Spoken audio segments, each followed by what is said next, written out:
as a catalyst,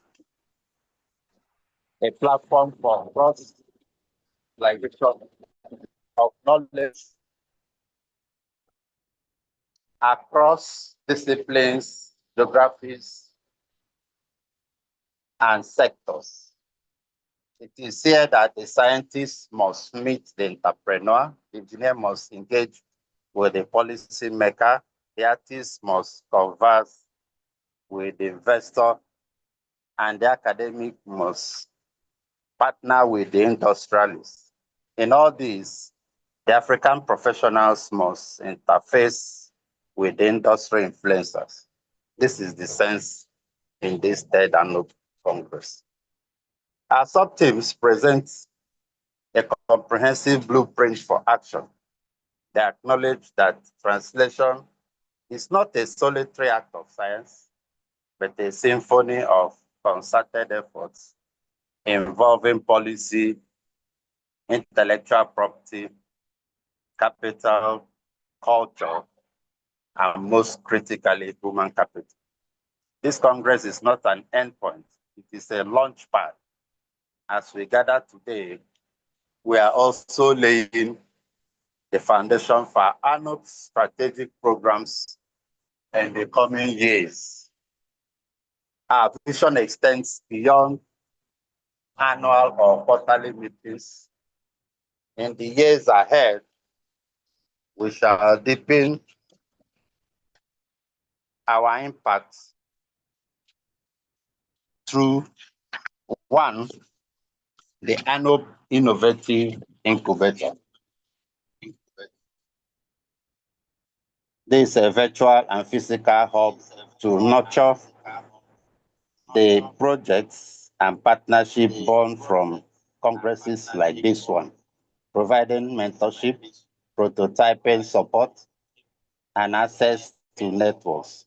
Two, policy advocacy fellowships. These are structured programs to equip our members to engage meaningfully with national and continental bodies, ensuring research-friendly policies are championed by professionals on the ground. Three, the ANOP Knowledge Repository.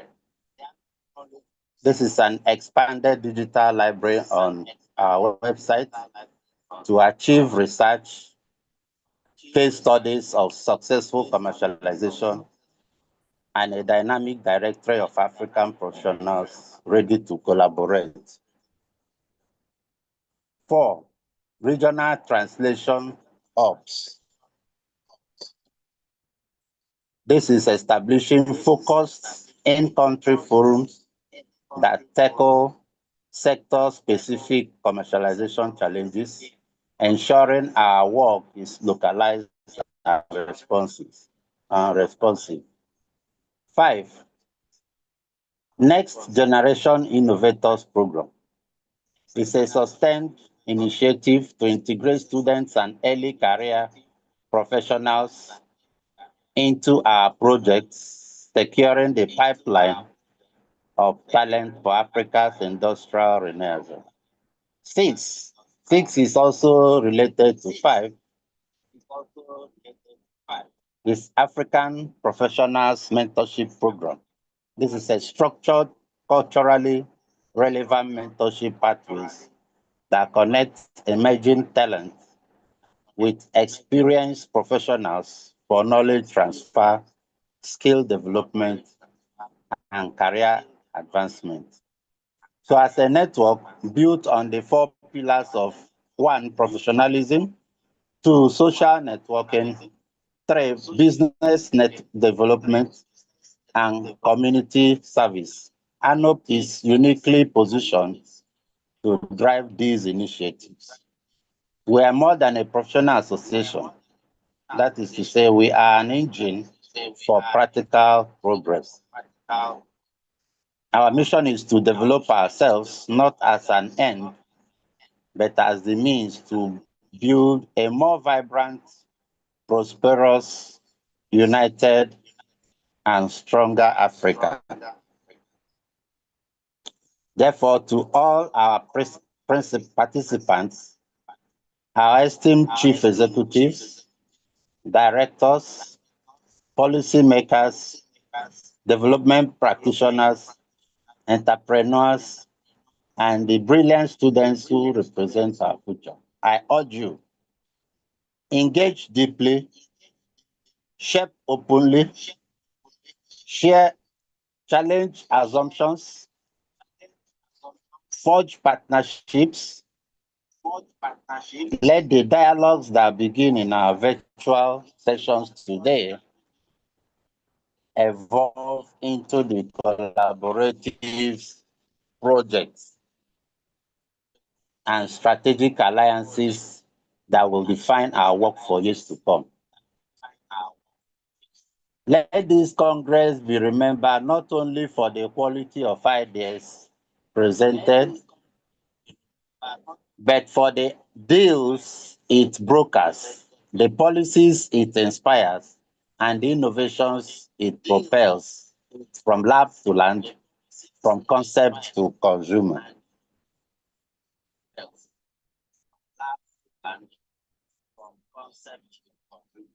I am immensely grateful to our organizers, partners, and the entire No Great Minds, whose tireless work has made this virtual gathering possible. To our speakers and panelists, thank you for your willingness to share your wisdom and chart the course forward. Once again, I welcome you all most sincerely. Let us make this third Congress a historic milestone in Africa's journey of self-reliance, industrialization, and transformative innovation. I wish you all fruitful deliberation. Welcome, and let the Congress begin. Thank you. Thank you very much. Thank you very much indeed. Dr. Kenneth Nkomoda, PhD, President, African Network of Professionals.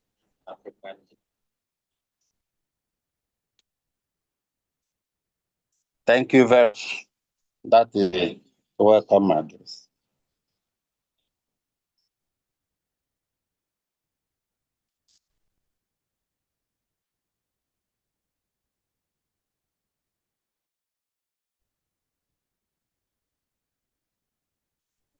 Yes, thank you very much, Dr. Kenneth Nkomoda, for this energizing welcome address.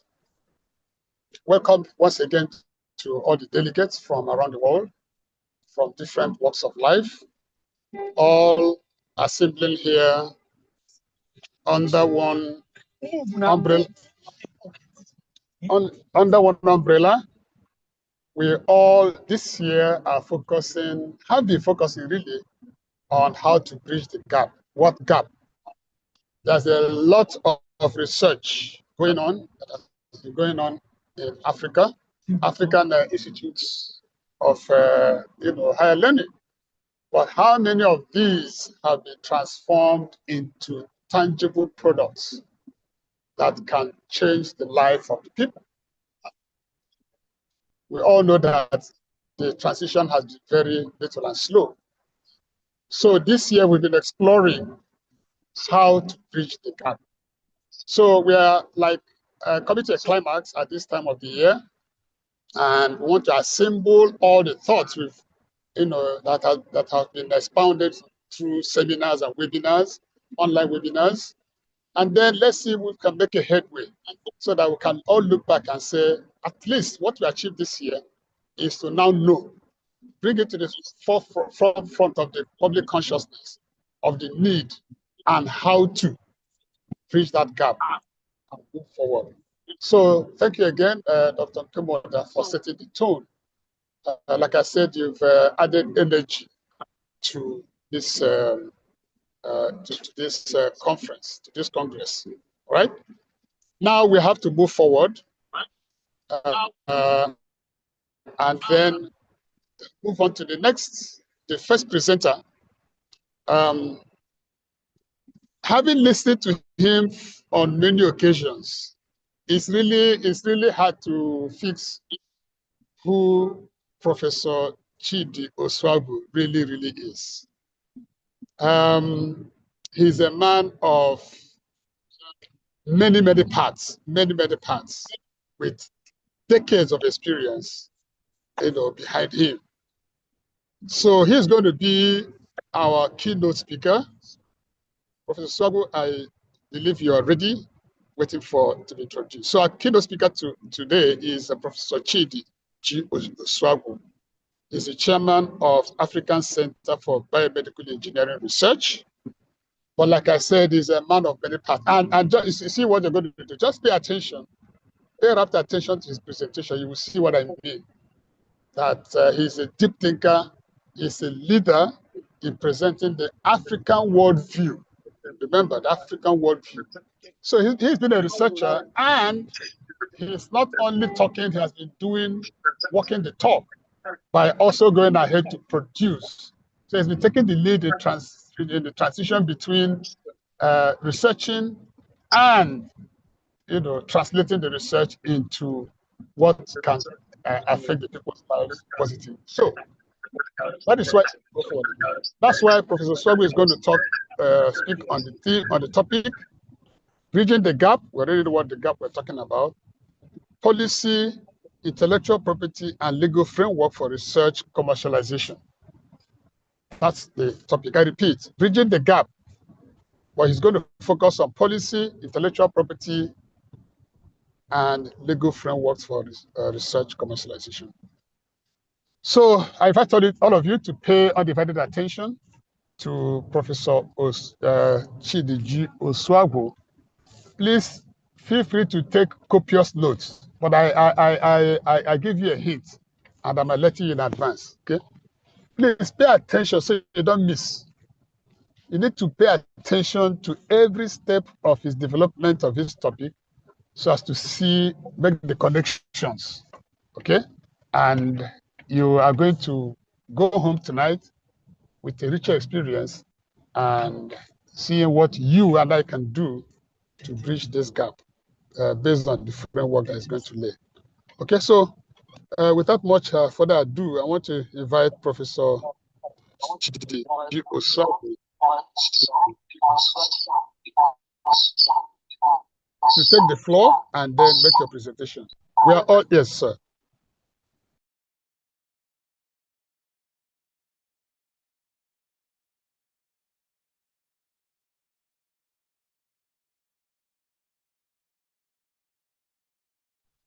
Please, could you open the mic for Professor Oswagu? His video is already on. Prof, I think just tap the mic. I think it's open. Hello. Already. Okay, yes. We're hearing you now, sir. Okay. Go ahead, sir. Good afternoon from Owerri in Nigeria, children of Africa, in Africa and all over the world. I'm glad to be participating with you in today's conference, where we are going to take a close look at the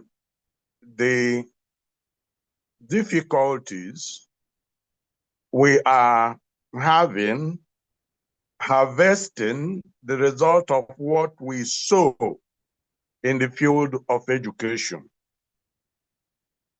That is actually what the problem is.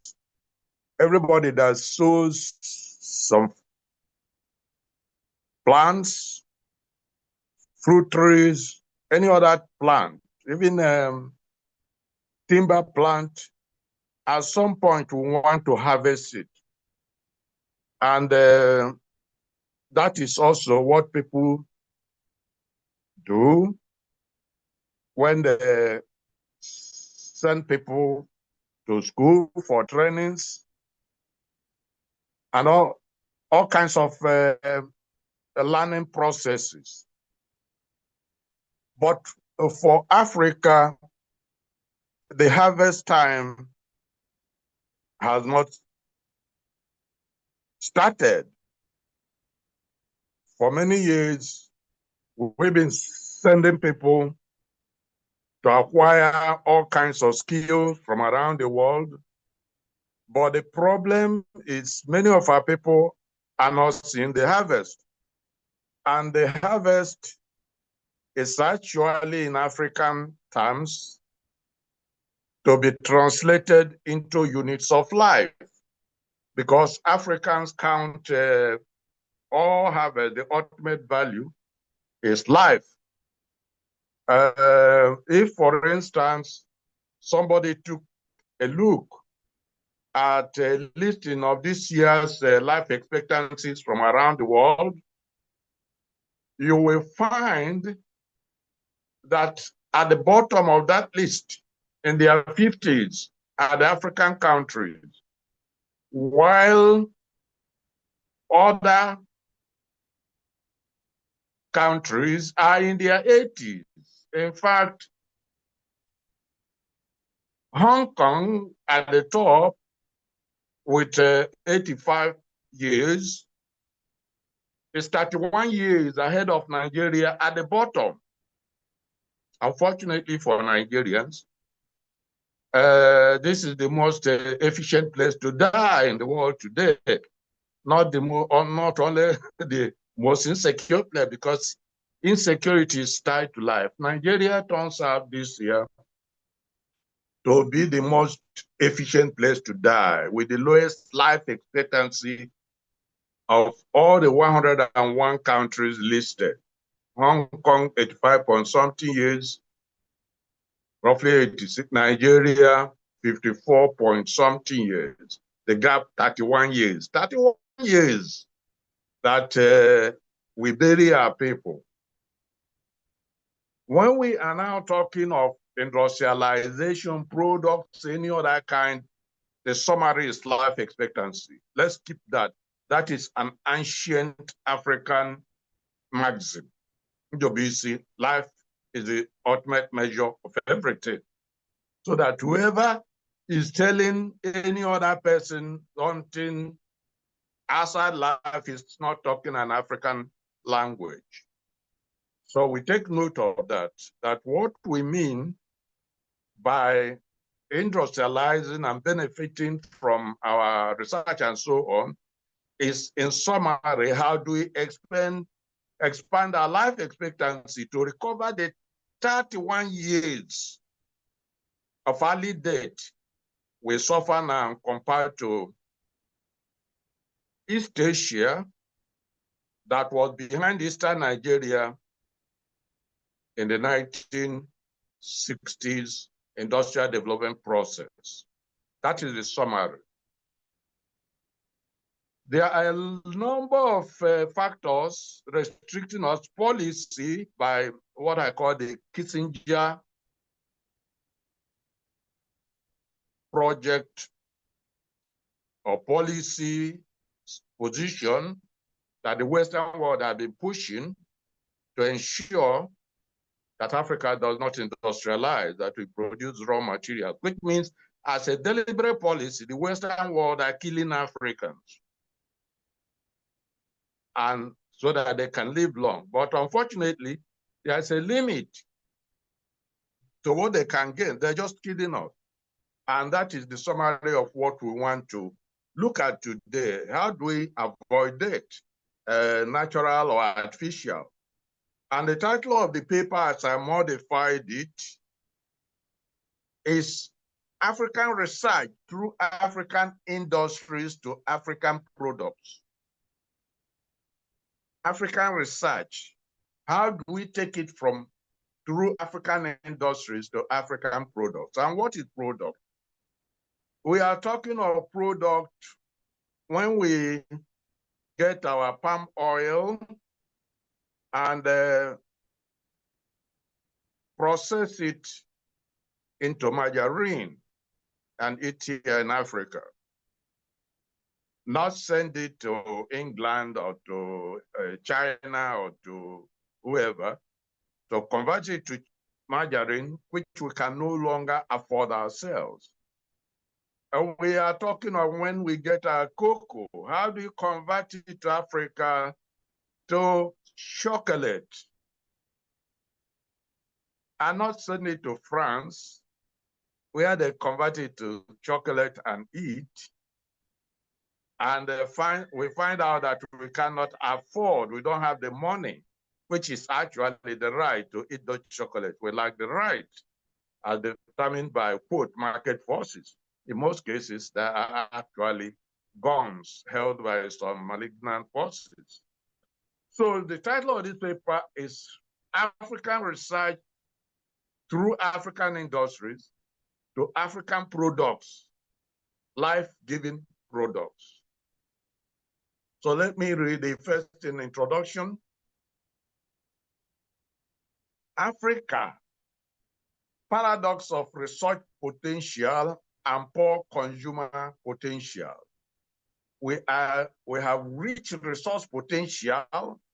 We have the 60-something% of world arable land, but we can't consume it. You find the United Arab Emirates and the other Arab countries instigating wars across Africa, in Sudan, to capture this land and enjoy it while they kill Africans.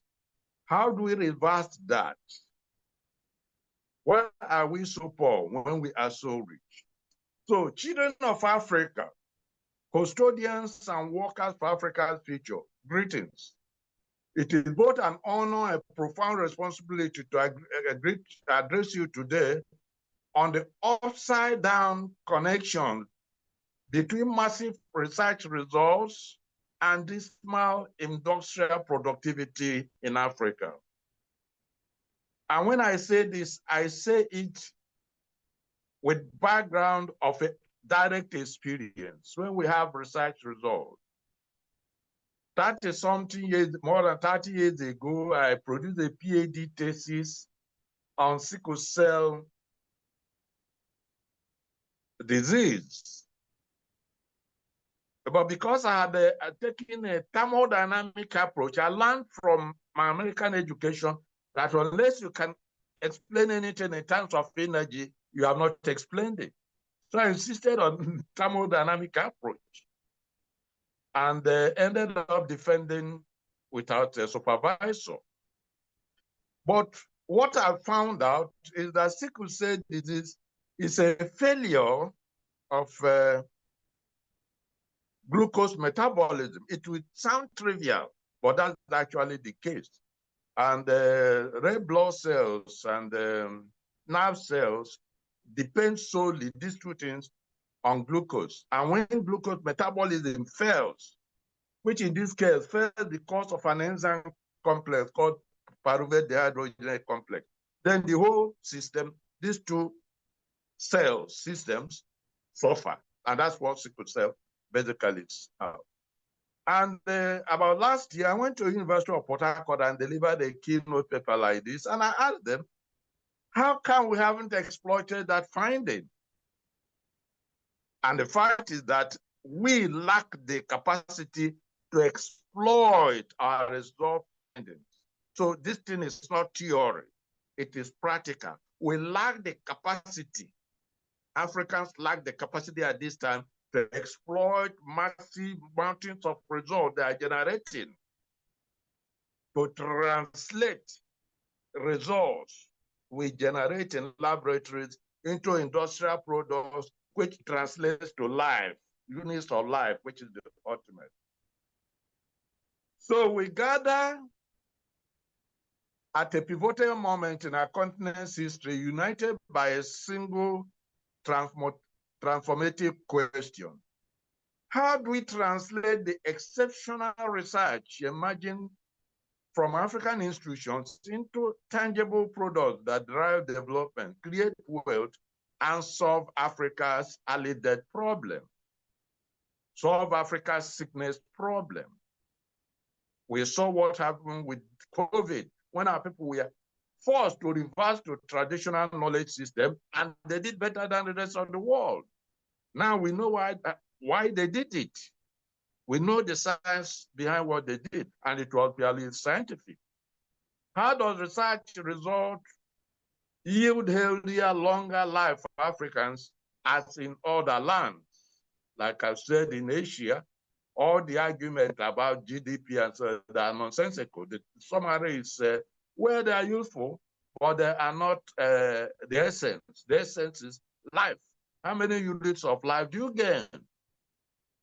We are not lacking in brilliance. In laboratories from Accra to Johannesburg, Nairobi to Dakar, our researchers are pioneering solutions in medicine, agriculture, material science, and renewable energy. Yet too often, these groundbreaking discoveries remain confined to academic papers, gathering dust on library shelves, while our industries continue to face the same old challenges. This is the paradox we must resolve, bridging the canyon, the large gully between knowledge creation and commercial application for the enhancement of life. The situation, unfortunately, mirrors Africa's richness in resources and poverty in utilities. We have the largest river dam potential in the Congo, but it's looking at us and we are looking at it, and we are in darkness. We have the largest arable land and smallest food supply. That is the paradox we must resolve. 2, African opportunity, our unparalleled access. Before we diagnose challenges, let us first acknowledge the powerful advantages that we have. Africa is not a barren landscape for innovation. It is a fertile ground bursting with youthful potential and banks of indigenous scientific and technological knowledge. Banks of knowledge, traditional knowledge. And I'm advising each of us here to take interest in looking at the traditional knowledge of your system. What do they use to solve certain problems? I've been doing that for my people, for the Igbo people, and written some books to show that my people are masters of the number 2, which is the gateway to complexity and to civilization. Never overlook that, because the people that came here and tried to divert us from our knowledge are having inferior civilization, if they have any, indeed, except for guns. We are the world's youngest continent demographically.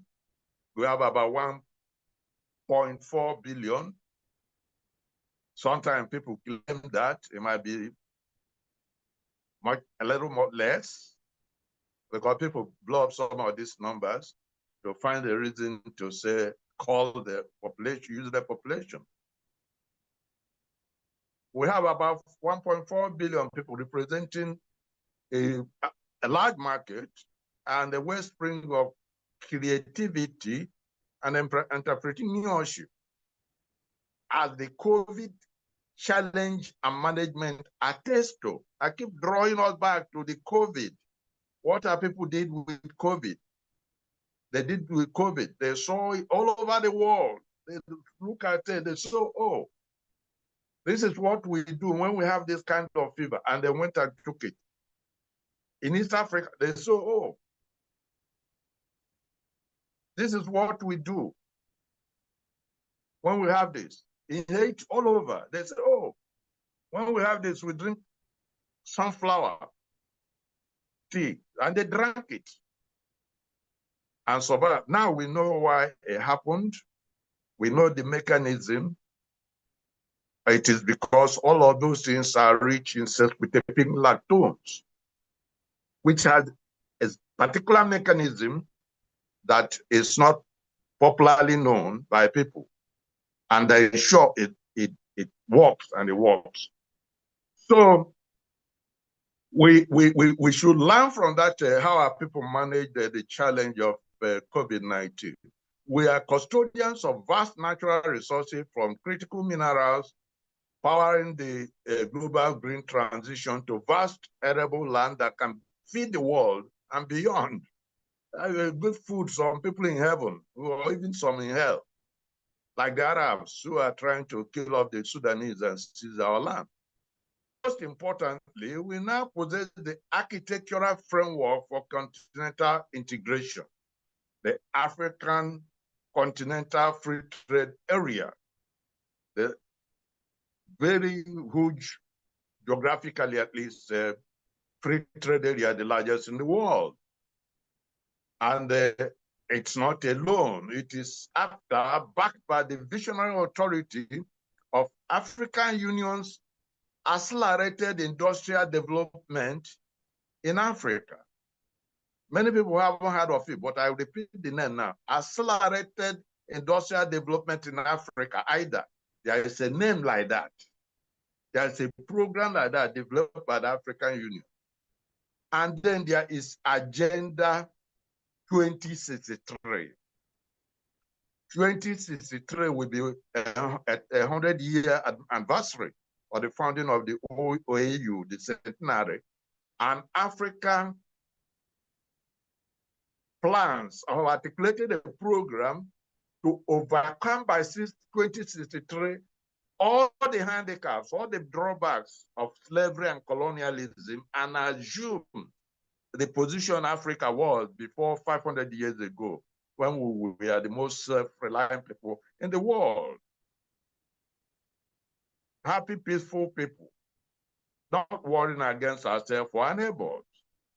These are historical facts. We want to go back there. But interestingly, recently, I asked Gemini AI, or one of those AIs, and gave them a background of how Eastern Nigeria, which was the fastest growing economy by the 1960s, from 1958 to 67, the records are there. I'm saying what I'm saying is official. It's not speculation.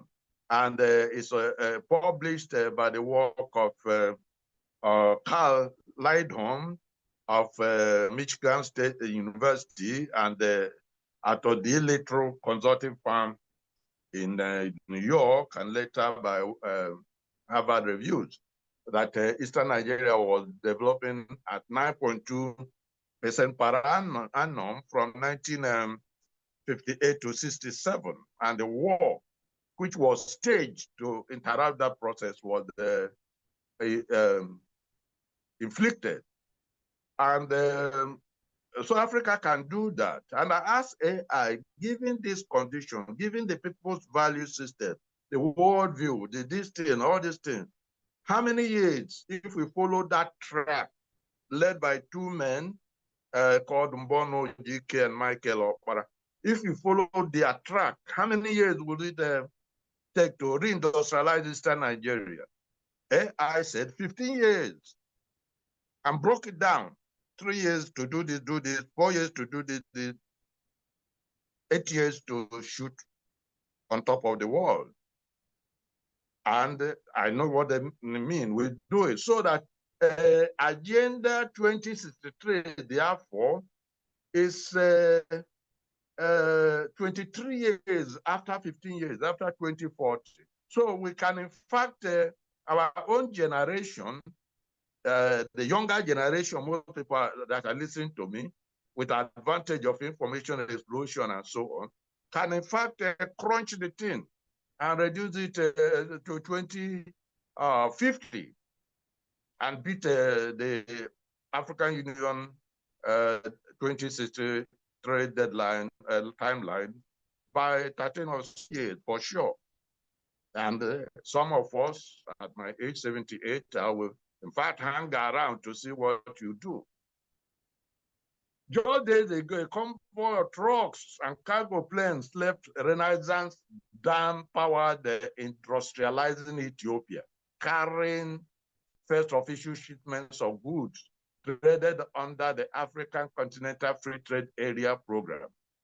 They were bound for Kenya, Somalia, and South Africa, filled with coffee, fruits, and processed foods.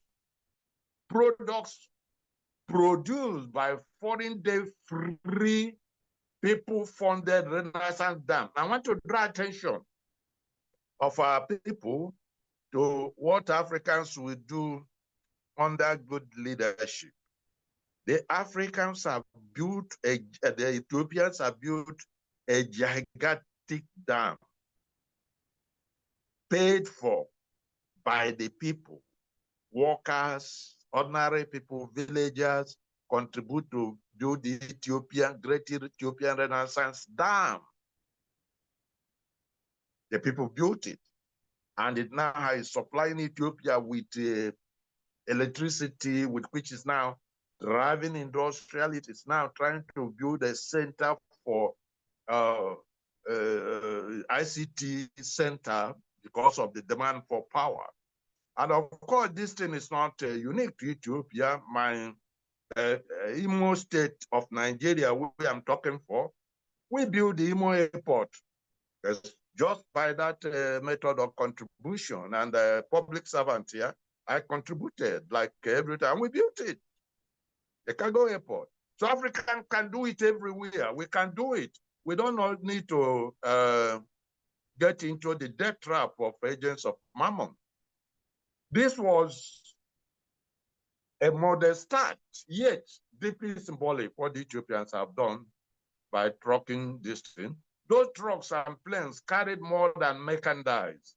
They carried the promise of a continent ready with itself, investing and believing in its own capacity.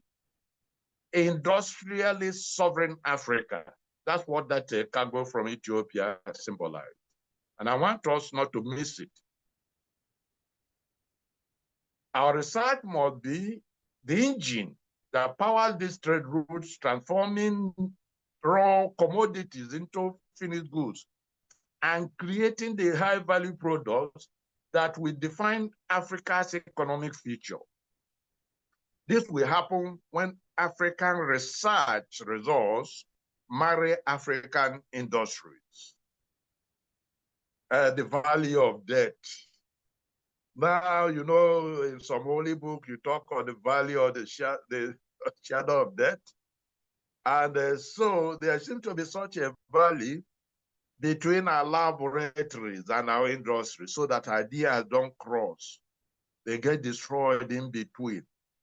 And I want us to look at, understand the barriers that are standing between our industries. And so to cross the bridge from research to product, we must first understand the depth of the valley that separates them.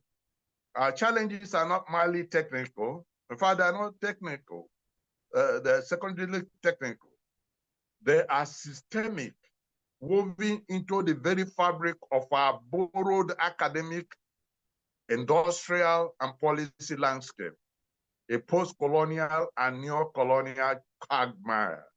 You see, one day at the Federal University of Technology, Owerri, where I retired from and where Kenneth is now in the department where I employ them, I was walking by, because since I came back from America, I always dress in traditional dresses. So as I passed, one of my kinsmen asked me, why don't you dress academic, you know? Because I wasn't in suit and tie. I said, and I turned around, and it was a group of the deans of the university, in fact, standing with the vice chancellor when I passed. And he asked that question, and I turned around and asked him, who's academic? And passed. And he turned around a short while later, the vice chancellor at that time, who is unfortunately late now, both men are late, Onyemobi and Onwulere, went to a meeting of Nigerian University vice chancellors and raised the issue of dressing. And I agreed that people should dress African dresses. And he came back and started dressing African, and the university, everybody changed. And saw that this my kinsman, one Onyemobi, and he dressed like an job chief, and I was trying to make mocking him. But the key thing is that we need to learn to do that with our food, with our dress, with our drinks. Once we get into that psychological mode, we narrow the value of the depth of our research and industrial linkage. So You will see in the paper, which already sent across, you see it being placed there, a table of key barriers between African research and industrial products, and with barrier category-specific challenges. One barrier is patenting process gap. In some African countries, it is alleged patent officers are active obstacles to patenting process. Policy should should change patent officers to promoters of patenting that paid and promoted obstacles. And I can assure you, I know what I'm saying. In Nigeria, this is the problem we have. Well supervisors of patent registration should be a set for patent officers instead of making inventors subject of extortion or frustration. Officers should not be agents of foreign innovation hunters, as been alleged. We are now being told that China sends agents to African patent offices. They have their men there, and they prefer what we send there to patent. We have to address some of these things honestly, because there are serious problems. We cannot allow them and pretend that they're not happening. Two, the translation gap. Research often exists in complex academic language, you know. And I keep telling people, hey, algebraic equation, all those equations are notation. They are not concept. The real thing is the concept. And you find that you are further at home. If you discuss the concept in your language, we understand it. The notation, all these kind, those are symbols that are learned. Anybody can learn them. We must make the distinction. So research often exists in complex academic language inaccessible to entrepreneurs. There is a lack of conceptual equivalence where key research terms have no direct translation in local business context, hampering understanding and uptake. And we have to realize that in most places, like in Eastern Nigeria, many of the entrepreneurs are not highly educated in the technical language, but they have resources and the will to translate them into products and market them. So we have to learn consciously to bridge that valley, to bring that walk across it, and remove the symbolic notations that are obstacles. The funding gap, a critical lack of risk capital for the value of the stage between a proven prototype and commercially viable product is you have to proof test it. Traditional financing mechanisms are often risk averse. The funding mechanisms are profit oriented. They are not gambling, and I don't believe they are not interested in somebody's what they're interested in profit at the bottom line. And with a mechanism created that transfers wealth consciously from the poorer to the richer of the world, Africa will keep losing.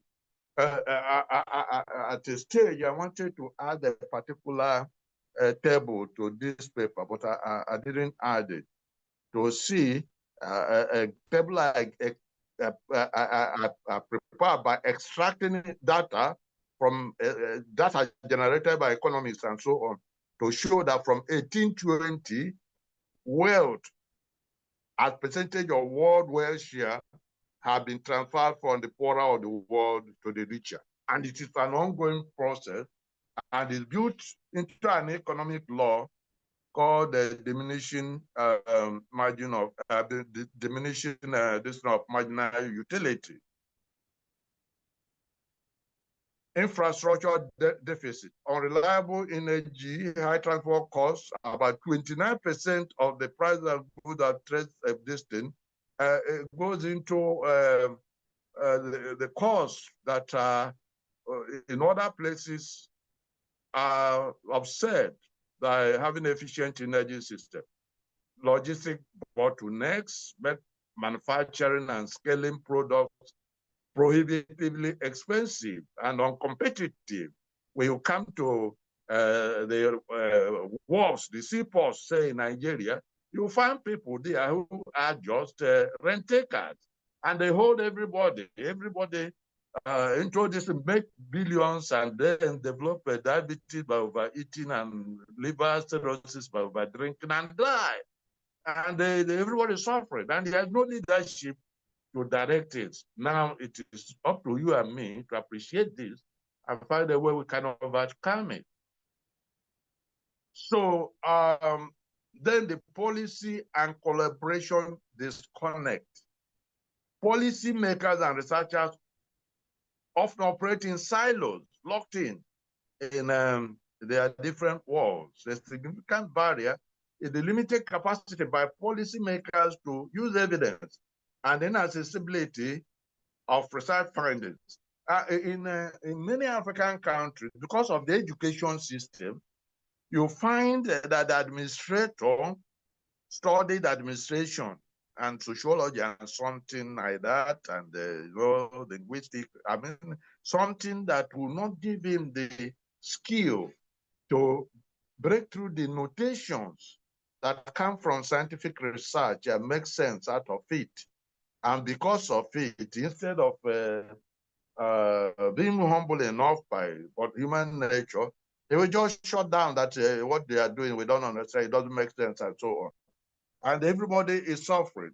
We have to find a way of making sure such obstacles of disconnect between policymakers and researchers are removed. This means policies are not always informed by the best available science. And research is not driven by market needs, by relevance to the community, but fancy of researchers or alien interest. You find many of our researchers here who just develop research so that somebody in North America or Europe will validate it, not what will make his mother live long and his father happy with him. That orientation, that baptismal orientation is an obstacle. Further, we face a persistent over-reliance on commodity export. This is the Kissinger program, you know, anti-industrial faithfulness to the infamous 1974 Kissinger report that condemned Africa to non-industrialized raw material exporters. As the African Union knows, over half of African nations depend on oil, gas, on minerals for at least 60% of their export earnings, leaving them vulnerable to volatile global markets and stunting our drive towards value-added industrialization. This Kissinger commodity trap, as I call it, is one of the most significant structural barriers we must overcome for building the bridge, a framework for action. Knowing these challenges is not enough. We must commit to clear, actionable, and collaborative path forward. I propose a four-pillar framework for translating African research into industrial reality, which should introduce into life-enhancing products. Pillar one, forge a social contract between research and industry. We must reorientate our academic institutions and reward system. Now, I want to make the point, as it happens elsewhere. I went to school in the United States, and you find that in the United States, they have community colleges. Even those community colleges research in things that will impact the local industry, their local culture, their local interests. They don't research for things to be approved from New York or Washington. If they do that, the funders from the community will not fund those universities. But we are not oriented that way here. But some of us have been actually privately reorientating our own communities to think the way I'm talking. And in fact, they do that now.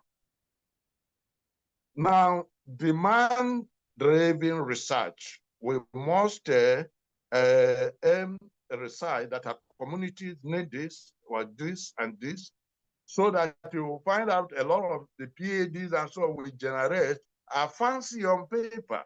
They might be useful to somebody in Alaska, but not somebody in Chad or Congo or Sudan. That is not how other people are oriented. They aim to solve their problem, so that communities can come say, my son, how do you solve this problem?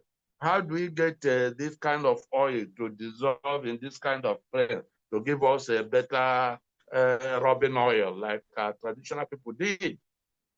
They try to solve that problem, but we can solve them better. So integrated knowledge translation. From the first day of research project, teams should include engineers, business developers, and potential end users. We must move beyond implying publishing, simply publishing results to active packaging evidence in a user-friendly manner for policymakers and business traders. You'll find out that setting up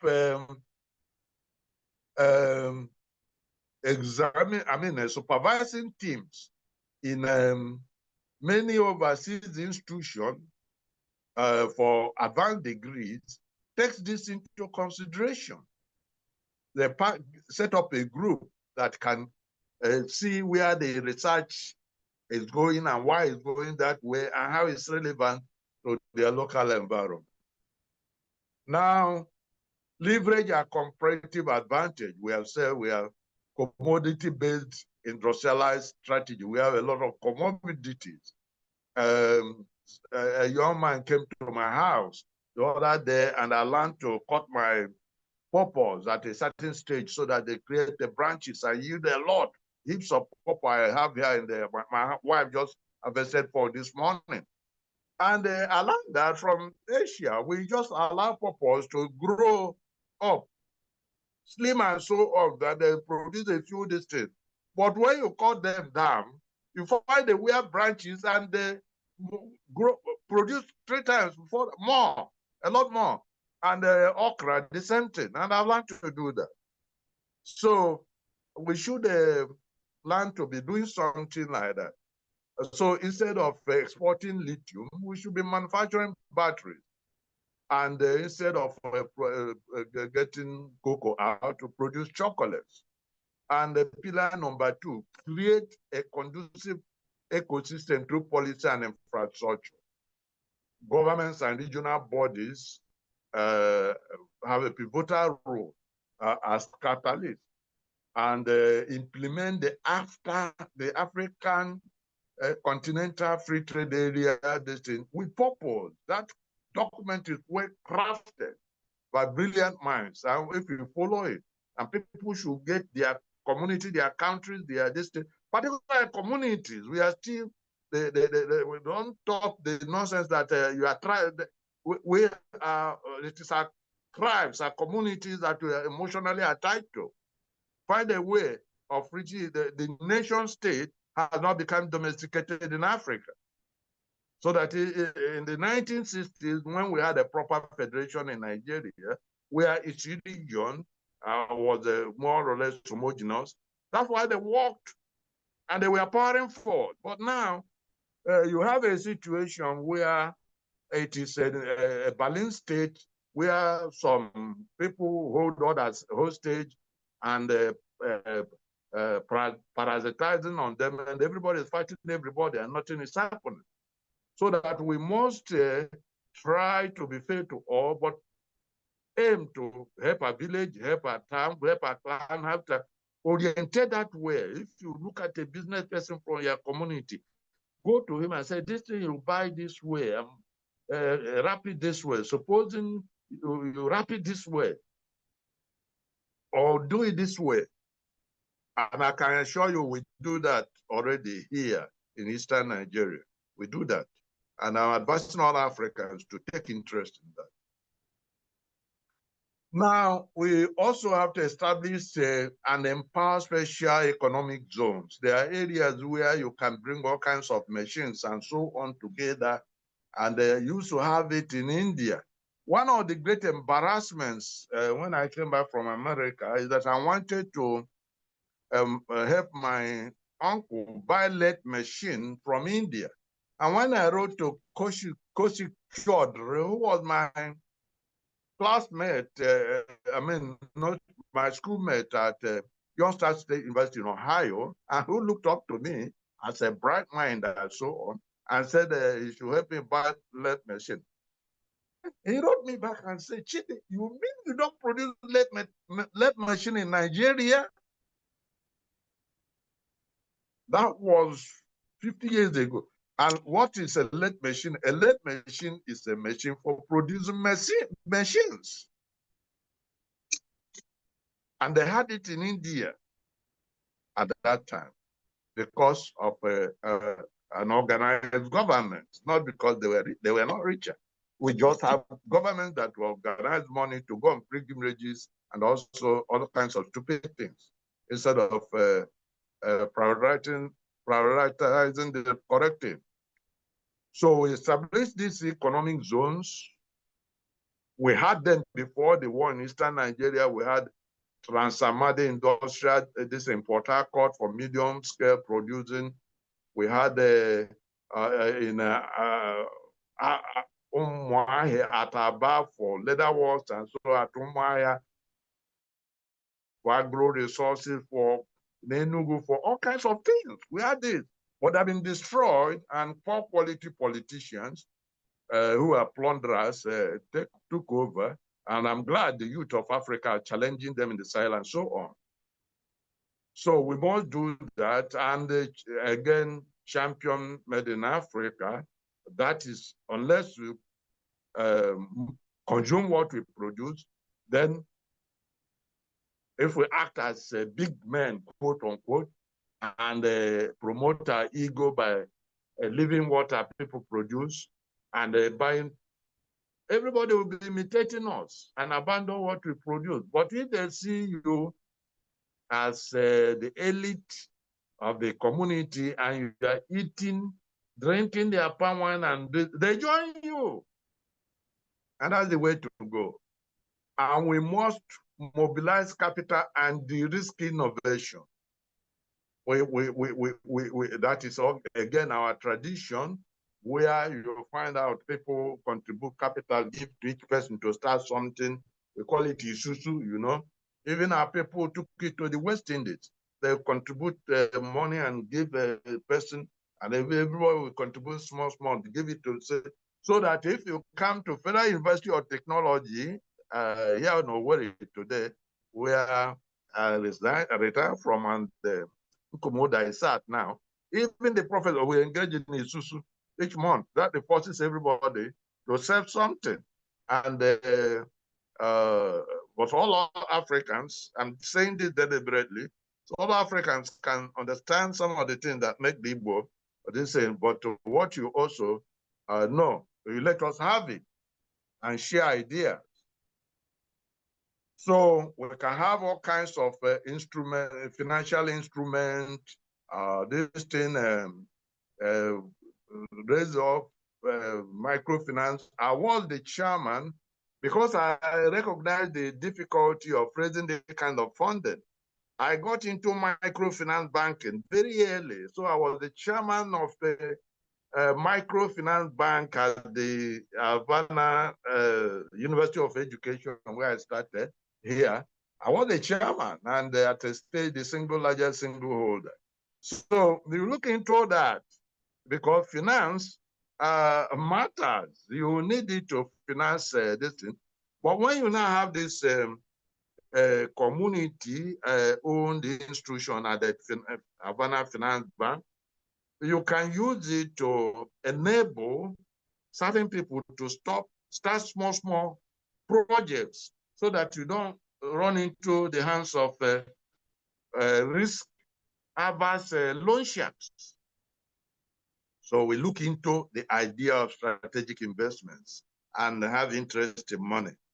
Money as a facilitator, not as a means, not as an end. So then there's a table there, a multi-stage action plan for stakeholders. And this table is breaking the action plan into 0 to 2 years. Like I said, this thing I had done with a 15-year plan for the redeveloping industrial Nigeria, broke it 3 years. But here, there's 2 years, there's 2 to 5 years, that then after that, you know, you keep going on spinning, and the thing has a way of cascading and growing geometrically by synergistic reinforcements of bits and pieces. And so before you know it, you have made in Ivory Coast product, you have made in Kenya, you have made in Nigeria, and so on. And by the time you have made in Ivory Coast, made in Nigeria, made in Kenya, made in South Africa, you have a lot of made in Africa. And with our after network, you know, suddenly within one generation, it will be a new Africa. So government policy to implement all these already policy places of AFTA and the economic zones for synergy and so on. These are what we need to bring all together. So in conclusion, a call for synergistic co-creation, synergy. I keep pointing out to our people that by our culture, the last duty of a dying parent here is a homily in synergetics. And a parent will take a broom bunch and ask each of the children to take one broomstick and try to break it. They will all break it, and he hand the broom bunch for them to break. They can't break it, and they will say, okay, stay at broomsticks and all die, or hang together as a broom bunch and survive a difficult world. So in conclusion, I call for a synergistic co-creation. The story of Africa's industrial transformation will not be written by a single brilliant researcher, a solitary entrepreneur, one visionary policymaker. It will be written by us together as co-authors of a new African destiny. We have the frameworks from Agenda 2063 to AIDA, to African Free Trade Agency. We have the resources, abundance of it, that the world is dying to steal from us. Most importantly, we have the intellectual capacity and the burning desire to see our people thrive and live long, live long. To be life is it. We don't want to die so that other people will live. Let us leave this conference, not just with connections, admiration, or speeches, but with new commitments. Let every researcher here play to ask, who can use my research findings? Let every CAO play to ask, what African research can I commercialize? Let every policymaker play to ask, how does this decision bring research closer to industry? Children of Africa, recall the image of those after trucks carrying processed foods and manufactured these things across our borders from Ethiopia. That is the symbol of the Africa we want. Let us feel the next convoy with vaccine developed in Cairo, herbal medicine manufactured in Owerri, like I'm interested in, and agricultural drone programmed in Kigali, like young people are working on there, all born from African research, forged into African products, and powering African posterity. A healthier and longer-lived Africa from African research and industry is the industrialization destination. In Africa, life is the ultimate reward. Let us industrialize from our research and life. Thank you very, very much. Wherever you are, I'm sure you're clapping us like I'm doing. Yes, Professor Osuagwu, you have done absolute justice to this topic. I'm so excited to have listened to this, really. It's so mind-empowering. You've delved into the history, you've come to the present, and then you've gone to the future. You've deployed technology, you've deployed history, and everything in between to do justice to this keynote presentation. Thank you very much, sir. We're happy to have learned from your wealth of experience. It's a deep well. We've just taken a few gallons of water out. We're so happy to have done that. We're so grateful and look forward to some other opportunities in the future for you to give us more. Okay? Like I said, Professor Osuagwu has laid the groundwork, the framework, really, for the future. And he has provided practical guides. It's like a to-do list of what can happen, and then the role each of us can play to bring about the Africa of our dreams. I'm happy you mentioned AI. The young people among us here will find that very, very exciting. You created AI. I remember there was a time you shared a link. Please, sir, do us a favor. Maybe you can forward that to Dr. Nkrumah Oddah. There was a link you shared earlier where you asked ChatGPT, I remember clearly, the future of Africa, I think either 2065, I think you mentioned the dates. And you said, okay, going by the antecedents, by the pattern of growth and all of that, the history and everything. And I watched that video. I think it was a video or so. Okay, it was a video or so. And then it went into Nigeria, Ghana, South Africa, Ethiopia, and other localities, and projected the what can happen in Africa by the year either 2030 or 2035. So please kindly share that link. We'll put it in an ANOP group, or if it's quickly shared, Dr. Nkrumah Oddah can put it on the chat here, so we all can go and listen to that.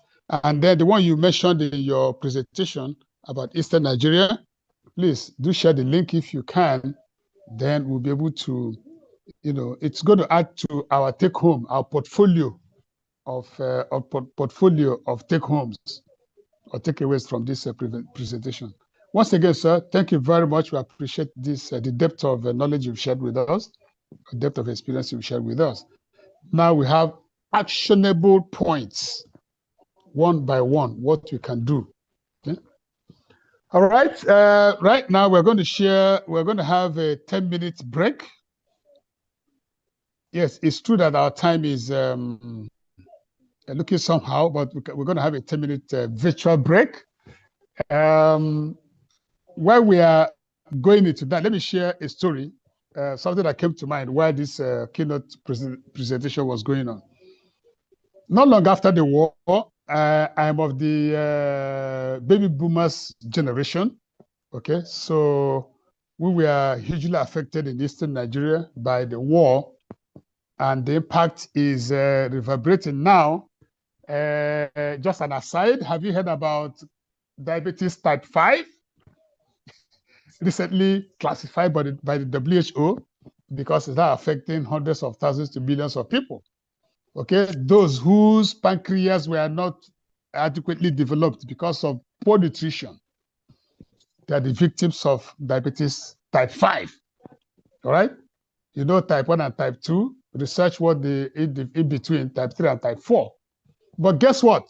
Who are the most affected? The baby boomers generation, the Civil War generation in Eastern Nigeria, Kwashiorkor and all of that. Okay, I don't have the statistics, but it appears that they was hit by diabetes. Okay, that's just an aside. Now, coming back to my story, soon after the war, in the early 70s, in my village, I grew up in a cocoa farming community in Abia State. It is still a hugely cocoa farming community in Abia State. Thank God Alex Oti is building a road leading into that community or that zone, okay, between Bend, the local government, and Yukwano local government, all right? Now, we had this teacher who had this habit of grinding raw cocoa seeds to make cocoa powder, and that's what he was drinking. But please, guess what? This was time when Ovaltine, of course, he used to call it Ovaltine. Ovaltine and Bonvita were the most popular beverages at that time. So to prove yourself to be an elite, you have the money, you're educated, and all of that, everybody will go Bonvita and Ovaltine. But this classroom teacher used to drink raw cocoa powder. Guess what? The gossip went around in the village that this man was so stingy that he couldn't spend money on Ovaltine or Bonvita.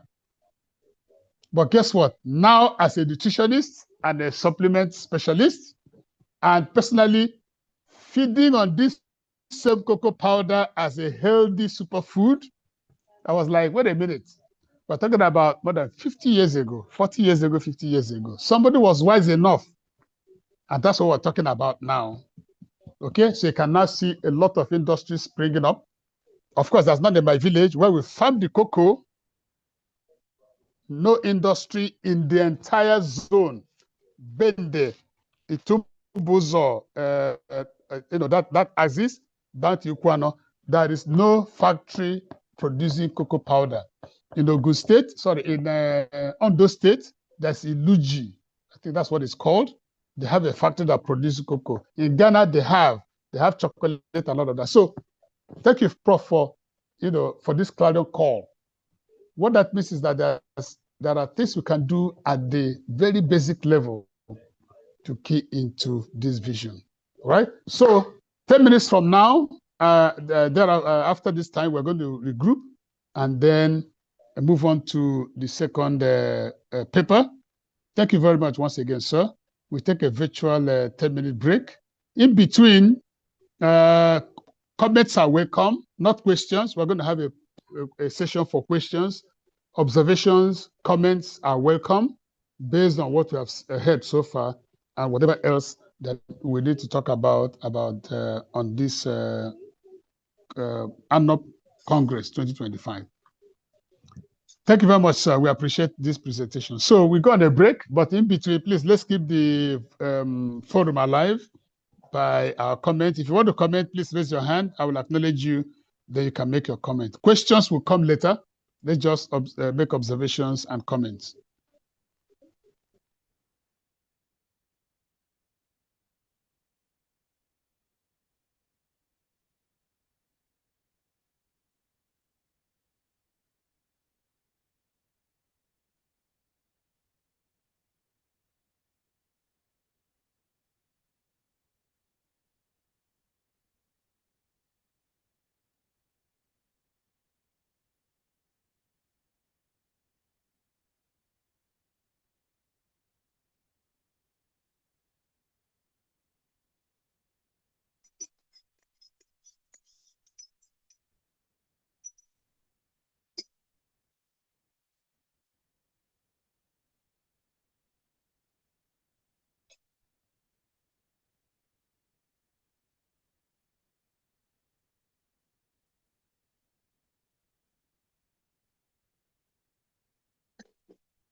Okay, I have a comment. Prof, I didn't like the part where you said, yes, you've handed the baton to the young ones. Prof, you're with me, right? Yeah. Okay. You've said you've handed the baton to the young people. You've stayed the stage. You've done your part, looking at your age, 78 years. And then you said something you would still like to be around and watch how the young people are going to, key into what you've done. I really like that. That's a way of looking forward to adding more years to your life, and I That wish is that God true. would, That is true. yes, God will When grant you that, I sir. when I told me that in 15 years will develop like Okpa regime, I decided I would stay at least 15 years and see with my eyes. That is true. That is true. I want to see how it will work. But actually, I have enough information to know that it will work. It is now, how do we overcome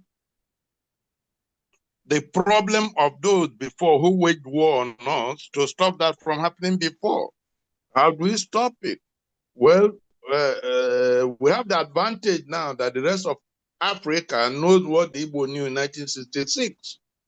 Most Africa, including Nigeria, didn't know what the Igbo knew in 1966. What Mbono Ojike brought from America, was preaching, and Okpara joined, and so on. Most Nigerians didn't know about it.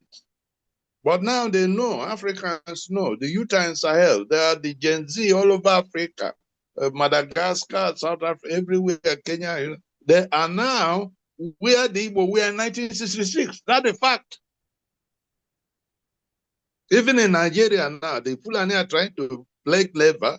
Everybody, the outside, everybody is telling them, no, you can't play clever now. But actually, that's how they were playing clever in 1966 and using Radio Kaduna to blindfold everybody. But now, they have lost control. They don't have control of the information highway. And those people are now talking like the Igbo in 1966. So I expect to hang around.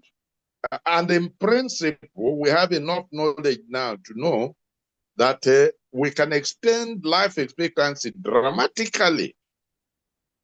Any reversible system in nature based on thermodynamics can be extended indefinitely. I'm telling you, it can. And recently, the presidents of Russia and China were walking a long distance and discussing, and they mentioned that there is now enough information from biotechnology to say that human life expectancy can last 150 years.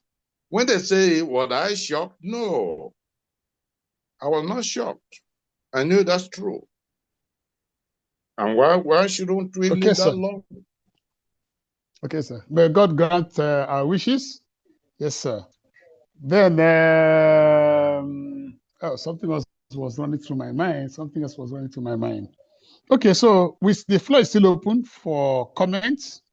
Let me check the chat session. Okay, the chat. Okay. Thank you, Prof. Osuagwu, for such an insightful section. It was very thought-provoking. Sorry. It was thought-provoking.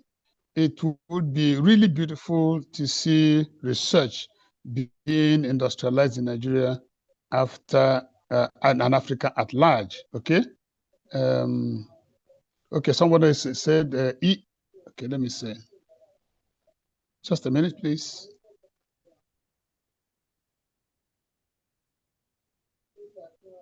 The search section. Okay. This is from EA. Okay, EJA to everyone. Okay. Yes, this is a very rich and insightful expose. Thank you so much, Prof. Thank you very much. Then we have who else? Okay. Jeremiah Oguerel. Okay. Oguerel. Okay. That's how I can pronounce the name. Sorry if I mispronounce it. Okay. You're the one thanking Prof for the insightful presentation.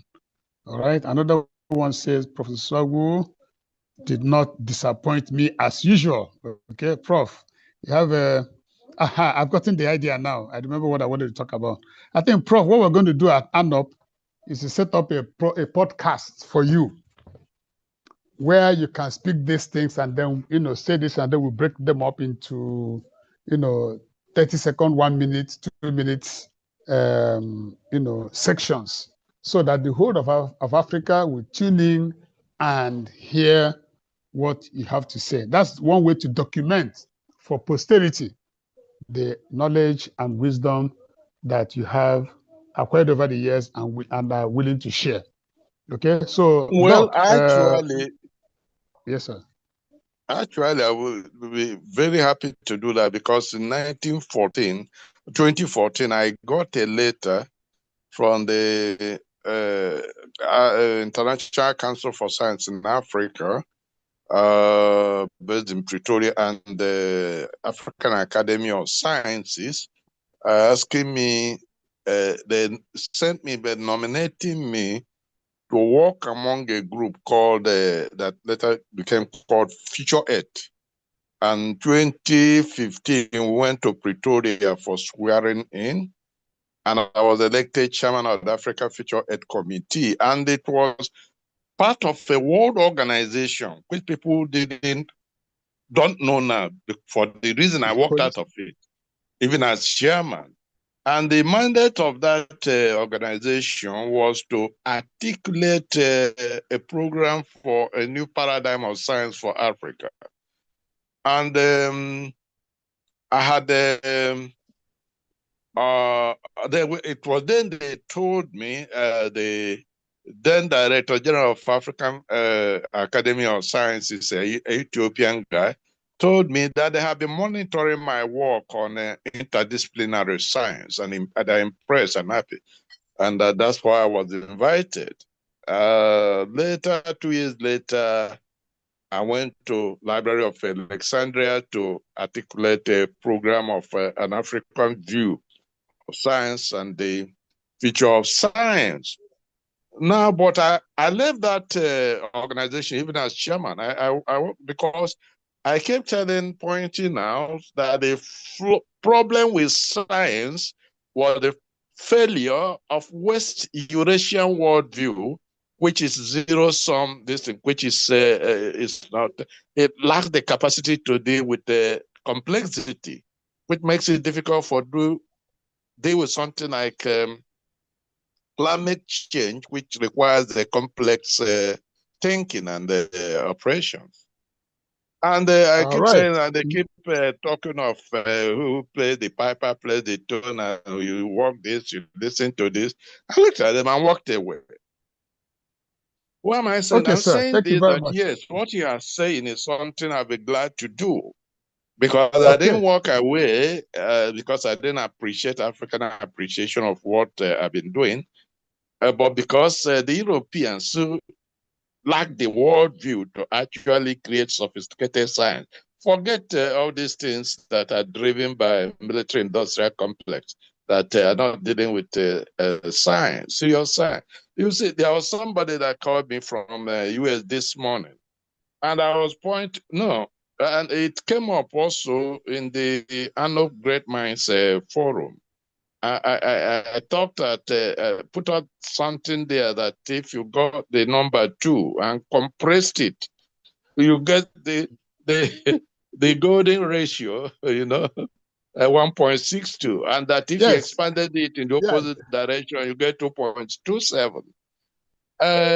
Yes, sir. So those are sorry to cut you, sir.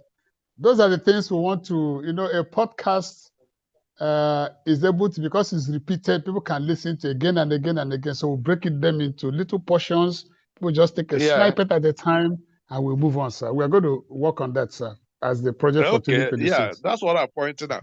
And it looked like when you look at it first, like somebody said, but entropy is when things flow in a particular way.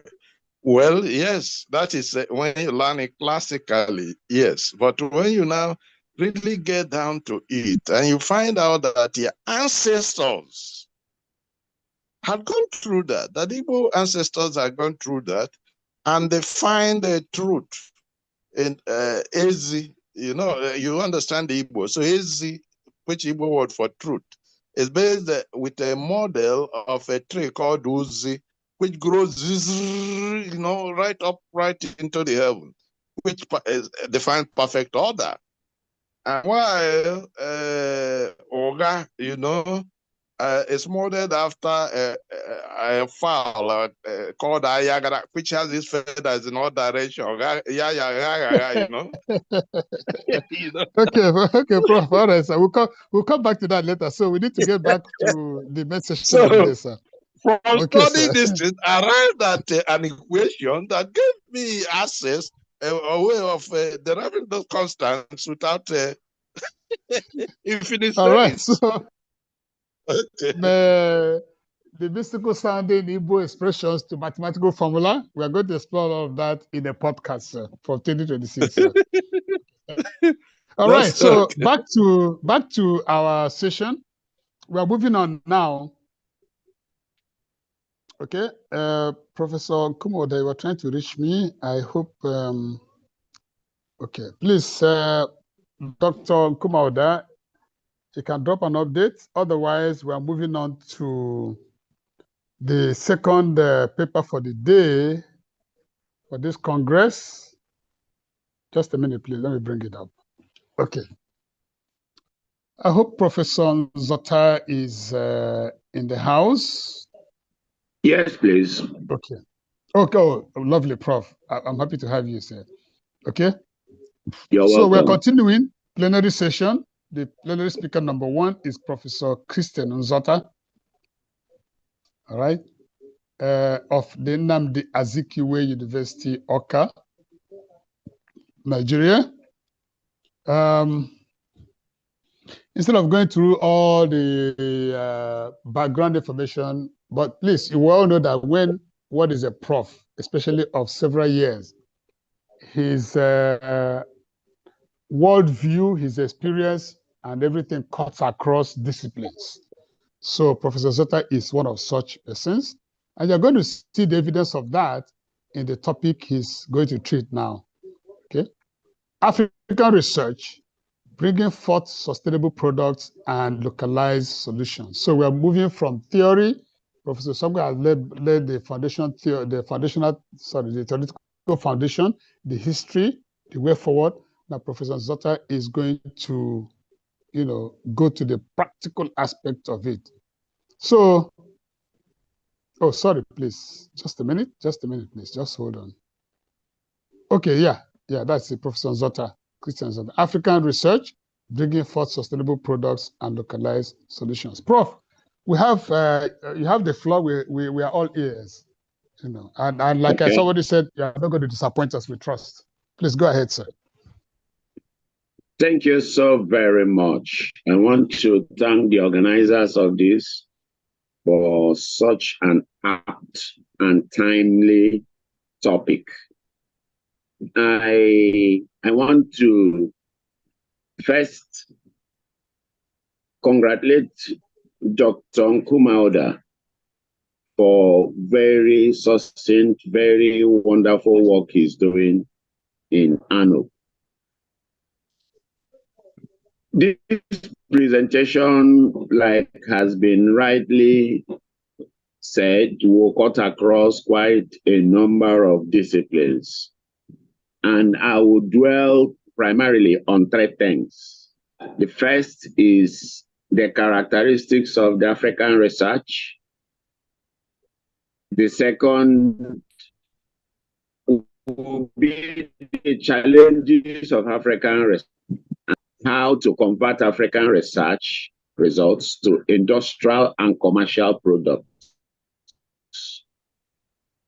As a way of introduction, I want to point out that the objective of this presentation is to find solutions to some of the challenges of African research and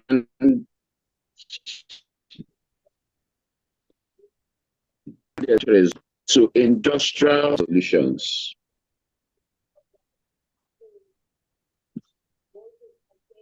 Okay? Now, it is important for us to know that African research is diverse. It is dynamic and shaped by a unique mix of historical, cultural, economic, and environmental contexts. It is also important for us to know that there are 54 countries and thousands of cultures in Africa. Several common peculiarities tend to shape research across Africa. Number one, research in Africa is context-driven and it is problem-centered. Oftentimes, the researchers respond directly to local and immediate challenges, realities like malaria and maternal health. There are a lot of cultural work that had gone into play for the solutions and the resolution of malaria problems. In cases of food security and dire and climate resilient culture. In cases of water scarcity and sanitation. In cases of conflicts, governance, and developmental issues. In cases of biodiversity and conservation, we have seen African research play a very, very unique role in these areas. It's also important for us to note that because the problems are urgent and resource constrained, African research tends to be applied and solution-oriented. We also find that one of the characteristics of African research is its deep well. It is very rich in industrial knowledge systems, like Professor Osuagwu had very deeply highlighted. He had made very significant contributions towards the rich indigenous knowledge system. And this cuts across herbal medicine, oral history and community-based knowledge, ecological knowledge, conflict mediation and governance systems. In these areas, African research had proven to be very, very useful. African research in these areas uniquely integrates indigenous knowledge with modern scientific methods, creating a hybrid knowledge system. Professor Osuagwu made mention of synergy, a blend of the indigenous culture with the Western knowledge.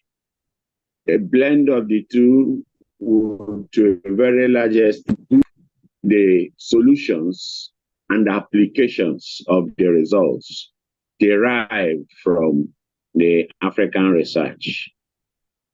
We also know that African research is resource and infrastructure constrained.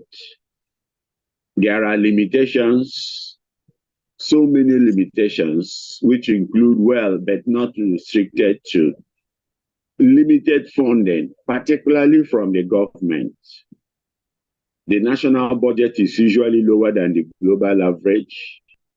Heavy reliance on foreign grants. This leads to misalignment with local priorities. Anytime you are giving assistance like we have in TED Fund, your project topic, your work will be tailored towards a global solution, not a local solution. And that has, to a very large extent, restrained the African researcher. We have gross underfunding of our laboratories. There are a lot of resources you would need in the laboratory, which we do not have the funding. As a result of that, most of the African researches are not as in-depth as they should be. It's quite very unfortunate. We also notice that because of the inadequate funding, you have unreliable internet service, very poor electricity. I remember when I was doing my PhD research, I was supposed to take readings every 3 hours for 48 hours. Every 3 hours. I was using the Center for Radiation and Research Lab in Zaria. Unfortunately, after every 12 hours, the light will go off. I will start afresh. This is a major limitation. And unfortunately, again, there is reduced access to scientific databases and collaboration tools. So many foreign networks and databases are not readily available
Dr. Nzota, your microphone is closed.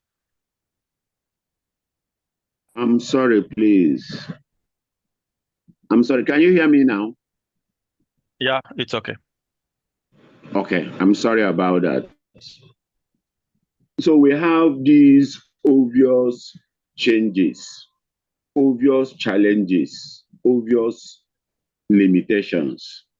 But the good news is that these limitations, they drive innovation. They ensure frugal science and openness to collaboration. So you see the African researcher open to collaboration from different parts of the world.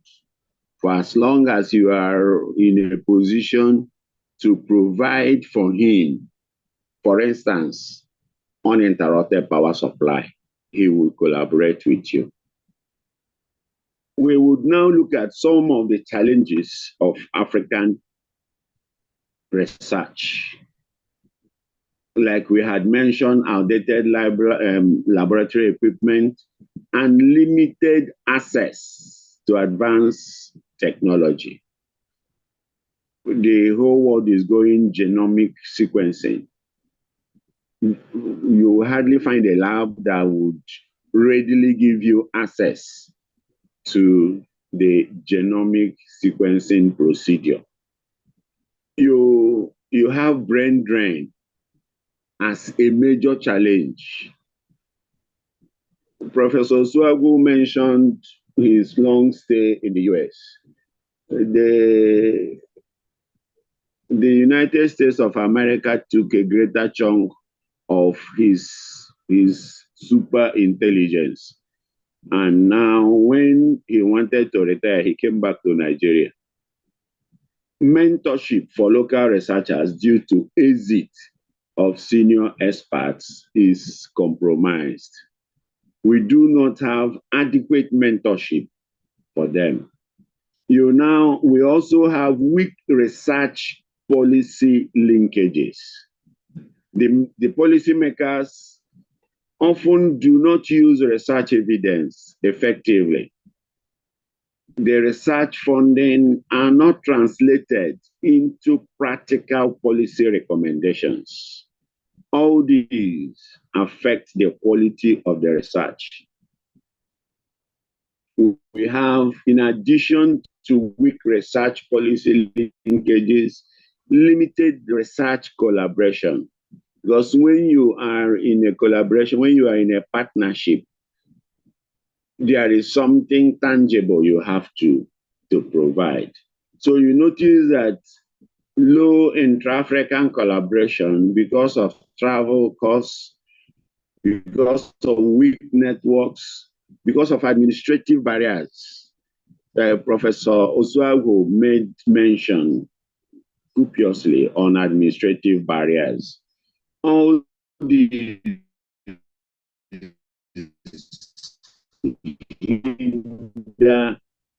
so we notice that there are very few leading to low commercialization of research results. We have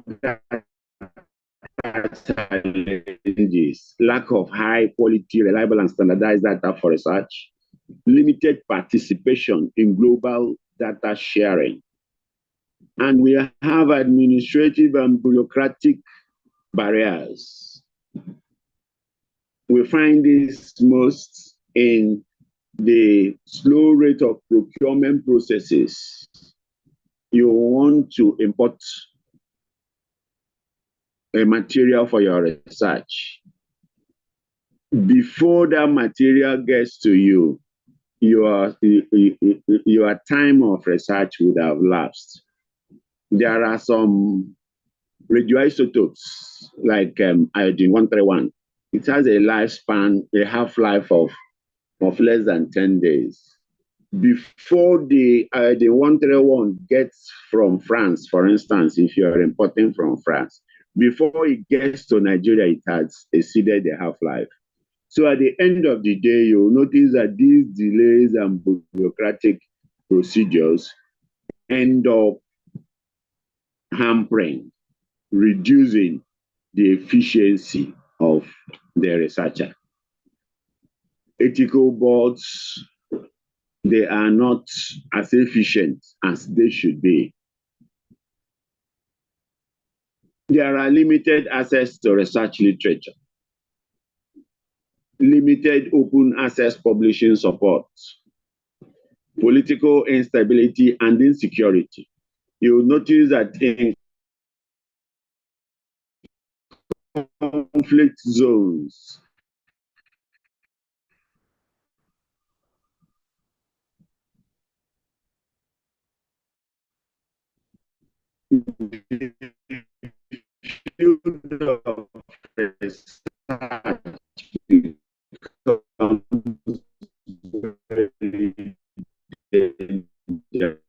so impossible. For instance, somebody tells you that there is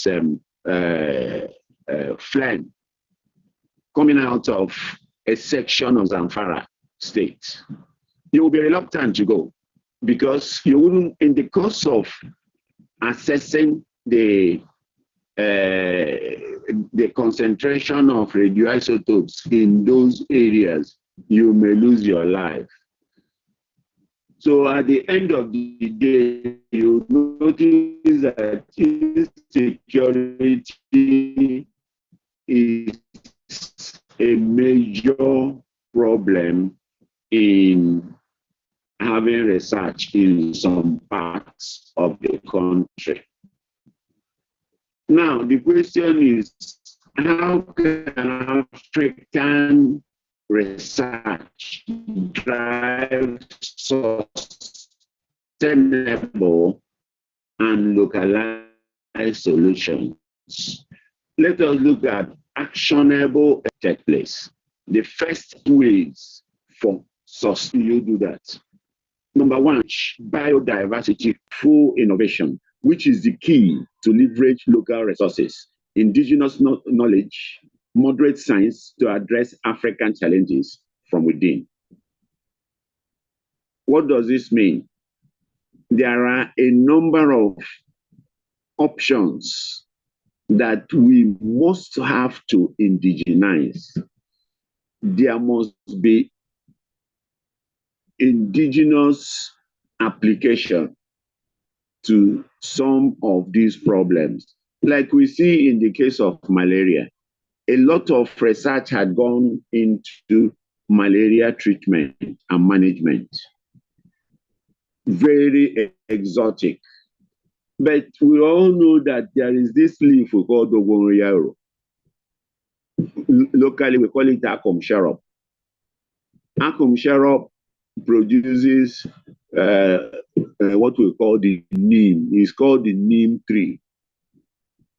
Indigenous solution is getting things like this neem, produce a neem tea, and have neem, a stable gene, the incidence of malaria will be greatly reduced. The high cost of treating malaria will go down. So we must have indigenous application to some of these researches.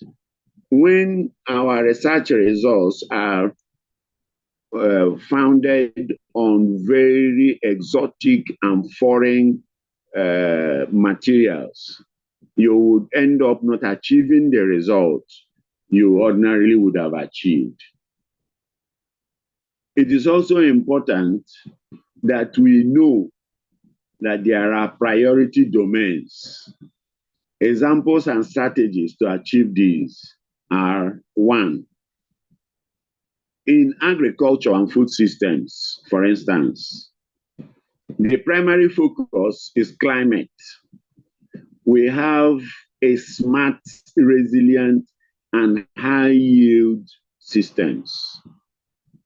Every part of Africa, the 54 countries of Africa, maybe with the exception of a few in arid zones in the Sahara region, the 54 countries of Africa, they have smart, resilient, and high-yield systems. And we also do know that there are climate volatility. That is, the climate changes sometimes could be very slick, very obvious. And this may lead to degraded soil, It may lead to sometimes food scarcity, sometimes security challenges. But all in all, Africa is the food basket of the world if properly managed. We need to adopt indigenous solutions and methods. There are some fertilizers, for instance, that would work well in climate A. It wouldn't work well in climate B. This knowledge may not be known to the person who lives in Poland, for instance, because his climate is perpetually cold. He has a temperature of below 16 degrees centigrade around the clock. While in Africa, you have some parts of Africa as high as 32 degrees centigrade. So we need at all times to apply indigenous solutions in agriculture and food systems for us to sustain this food basket status, which Africa has always maintained. You would also notice that there are things that militate against the agricultural system in Africa, but indigenous researches have to a very large extent given solutions to some of these challenges which we have in different parts of African continent. For instance, drought. You will notice that there is resistant indigenous crops, e.g. sorghum, millet, moringa. They do very well in areas where you have drought. There is no point trying to farm millet and moringa in Port Harcourt, in Rivers State, for instance. These things will do better in Niger State, Sokoto, and Borno.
Professor Nzota, your mic is off.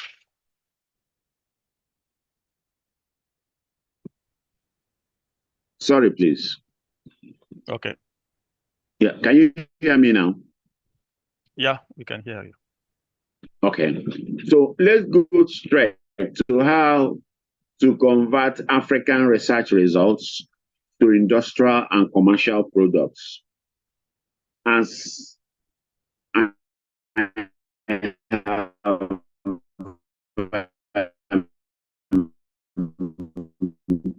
mentioned, turning Africa requires a coordinated ecosystem-driven approach.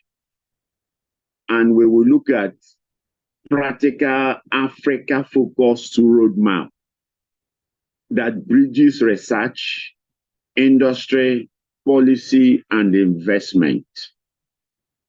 The first step is to strengthen the research industry link.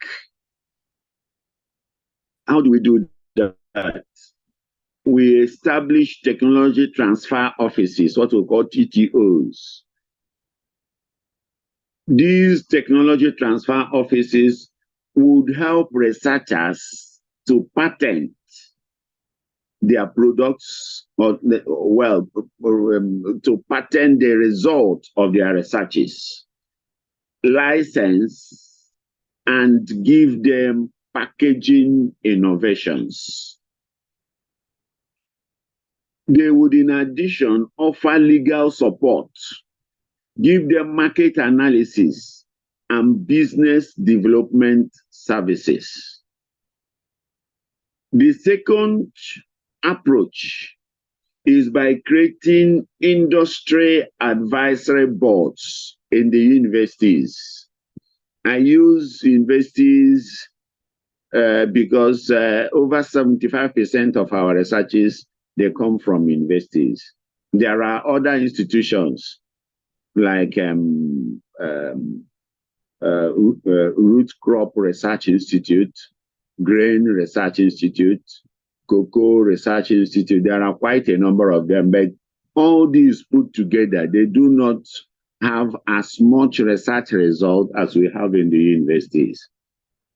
So the second thing is to create industry advisory boards in the universities. Industry partners guide researchers towards market-relevant problems, helps align research outputs with real market needs. This could be achieved by looking at the university curriculum, the various departmental curriculum, aligning the curriculum with the industrial needs. Assuming the Department of Textiles in a university goes into collaboration with a textile mill, the textile mill would now tell the department the aspects of textile fabric that they would need. And every research, every project work in the university will be tailored towards improving the quality of fabric produced by the textile mill industry. So that's how the research industry linkage works. Number 3, there will be an improvement on intellectual property culture. You know, the way you buy a house, a businessman will buy a house, and that house will be his property, is the way an intellectual, a university lecturer, or a researcher would own the research result as his own property. And there is a provision for patenting as copyright in such a way that your research result would give you money. You commercialize it and you make money from it, the way the businessman will make money from the house he bought. So there will be an improvement on the intellectual property culture. So many researchers do not have the culture of patenting. They don't even bother themselves about going for copyright of their research results. So how would this come to be? The various universities would initiate patent support programs.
A MC can take over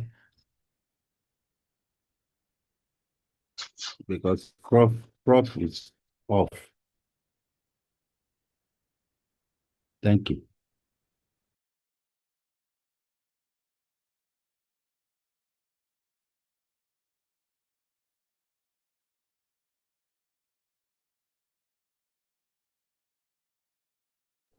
MC, sir, can you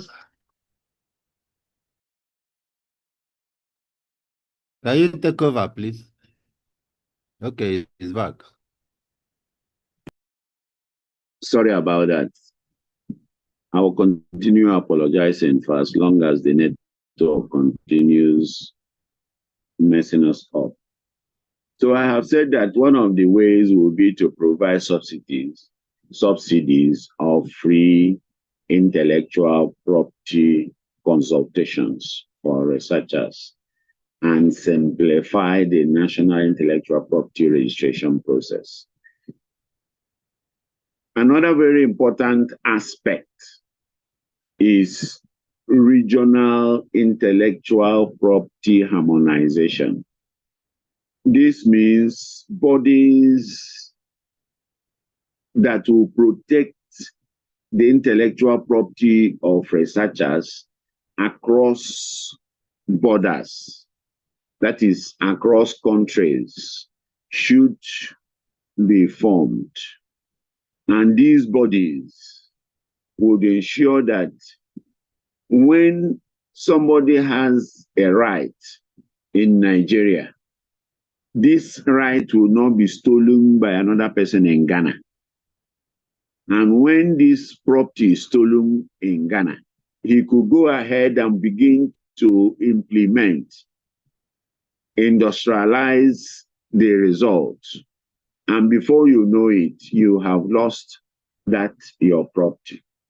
So it is important to have regional intellectual property harmonization. It's also important we build prototype and product development facilities. This way, researchers will be given access to prototype equipment, and this would assist so much in ensuring that there is harmonization, that this great pilot production sites This means facilities where validated research can be scaled to industrial samples. That is, your intellectual property would be weighted, and the value of this your property would be established and published in an open access site. Everybody will see the quality of the product, and you will be monitoring your product to know who prices, who offers money for it, and you will follow it up. So you notice that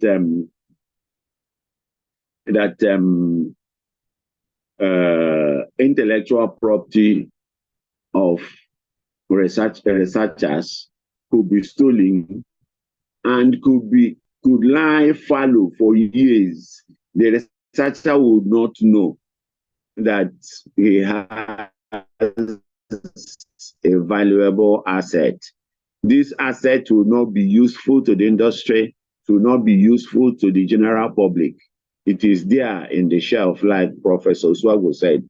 So many research results are gathering dust in the libraries, various libraries. Nobody bothers to assess them because they are not visible. These various outfits, TTOs, and all those, they would make the results public. And it is also important to research funding. Through the government, you have government innovation funds, like we find in TED Fund, National Research Funds, STI, etc. They fund researches for commercialization. Researches could be funded for different reasons. There are times when you have, like Nigerian Breweries, one of my PhD students, his research result was the quantity of radioactivity in the water used in the production of beer, different brand names. We measured the quantity of radioactivity, and it's so amazing that some sources of water you find in beer production have so high level of radioactivity, and this is not acceptable. So industries can fund researches primarily for commercialization. If, for instance, your beer has very low level of radiation, you can go to the air, you can publish to the whole world, and your consumption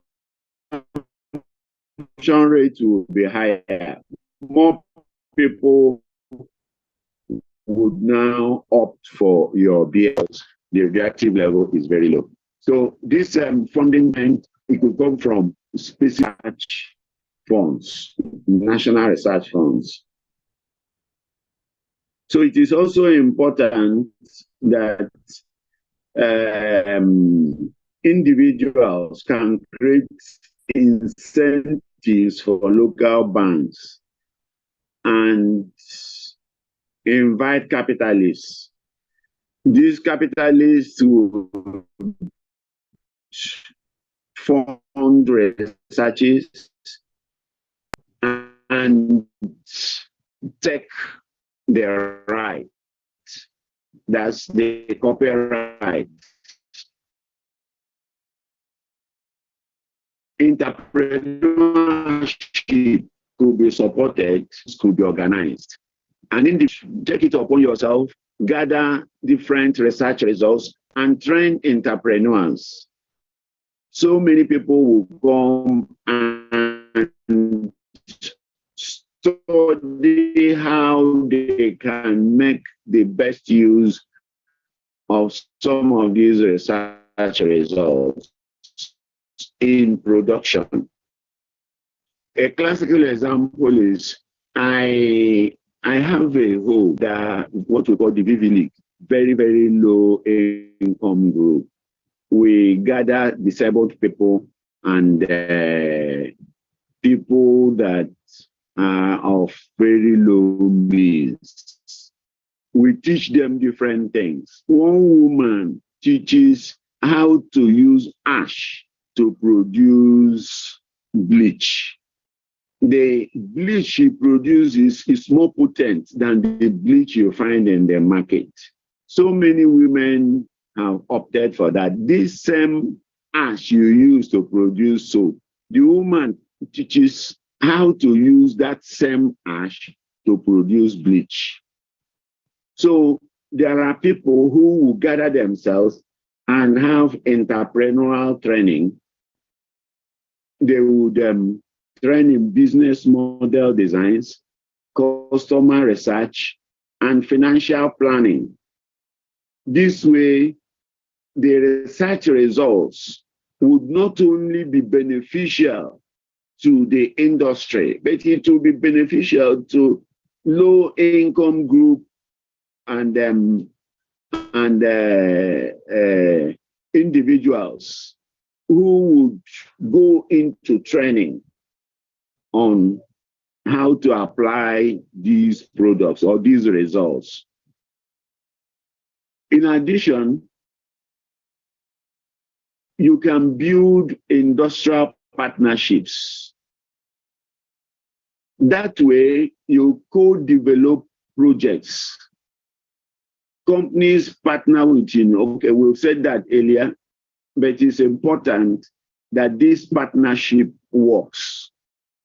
Professor Swago made mention of synergy, collaboration, partnership between the industry and the university from the onset, not the partnership that would wait till the researcher has produced research results and the industry will now come to buy. No, the industry will come from the time of curriculum development.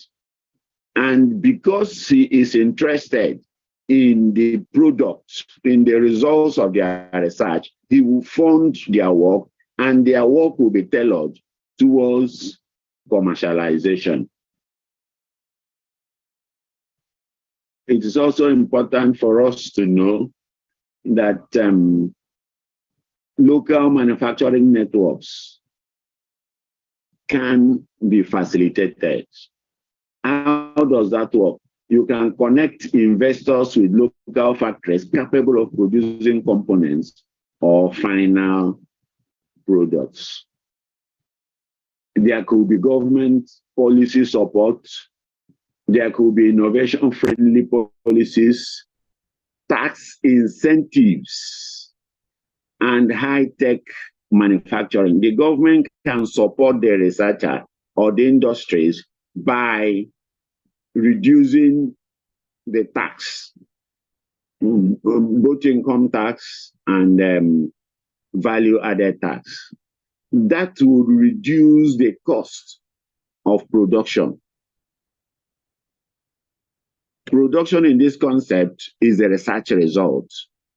If you are the materials, the equipment you need to finish a research will cost you maybe 100,000. The government can slash it down to like 50,000 and encourage you to ensure that you produce results within a specified period of time. We had that experience when some of my students wanted to analyze their samples in Zaria, Center for Energy Research and Training. The cost of analyzing one sample was close to 12,000 naira. And the student that has over 120 samples to analyze, there was no funding, there was no assistance. The tax rebate was not there, no research support. Some students would abandon the work. a work that would move the country forward. Because of funding, no rebate, no assistance, the work will not be concluded.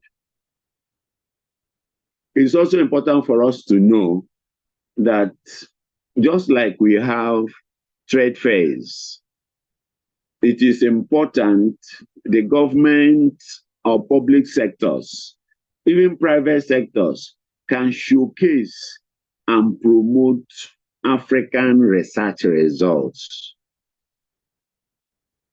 African Biographical Center can do this, ABC. ABC is part of what we are doing. In fact, ANOP is a brainchild of ABC, African Biographical Center. They can promote research results, do a fair, and research results would be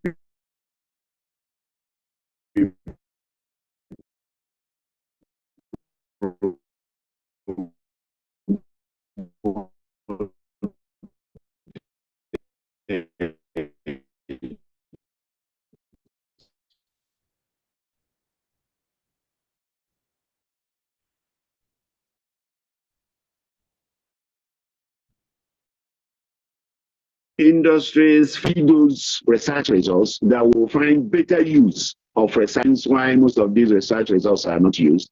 They are filed, these things are showcased, innovation fairs and technology expo.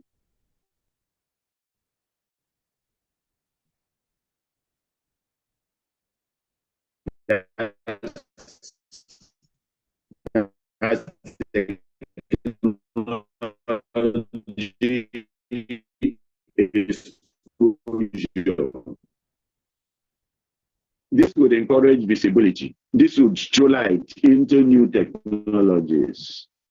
And you can have African Innovation Summit.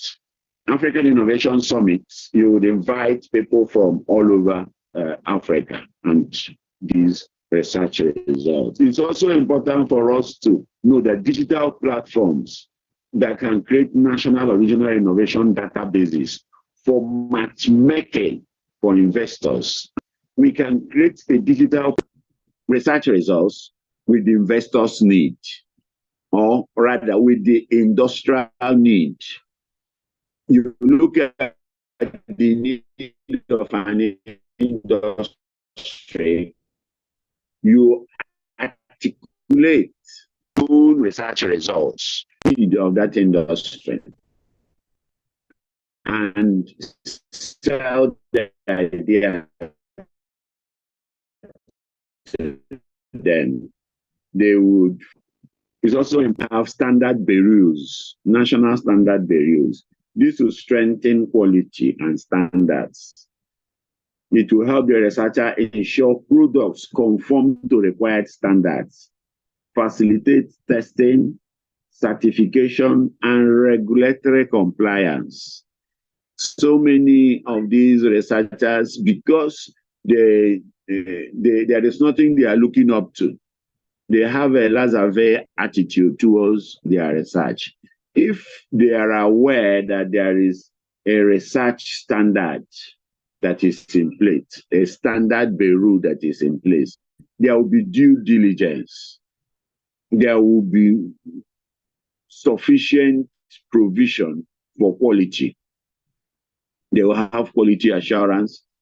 They would ensure that that they have all that is needed to ensure standardization. It is also important that African researchers should go for international certification. This way, there will be support for the innovators to meet the International Standard Organization requirement, FDA, IEC, and all other requirements, particularly for agricultural results, agricultural research results. This will be very important. We may also have need to build regional value chains By building regional value chains, I mean the use of African Continental Free Trade Area to scale innovations beyond small national markets, pool resources for manufacturing, marketing, and distribution across countries. This way, you would have higher clientele. You would become a lot more visible, and the research result becomes a lot more competitive in the market because you have a wider spread. Okay? It is important for us to know that one of the things we overlook or we ignore in research is pilot studies. The researcher should, as much as possible, have a pilot study. And it is the outcome of the pilot study that would attract funding. A number of us feel that when we go into pilot studies, we end up spending more money, more time, more resources in the research. They will, instead of having just 10 samples, why don't I go straight and use 50 samples and produce my result? Results of pilot studies is an attraction to investors.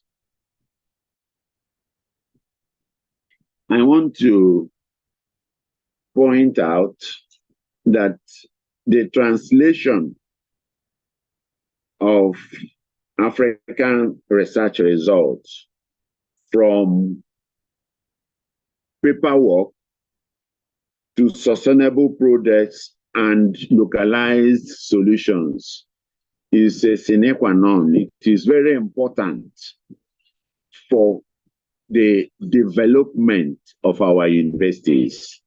It adds quality to our universities as much as it adds value to our industries. Very recently, not long ago, some universities in China now award PhD on the basis of products, not on the basis of research results.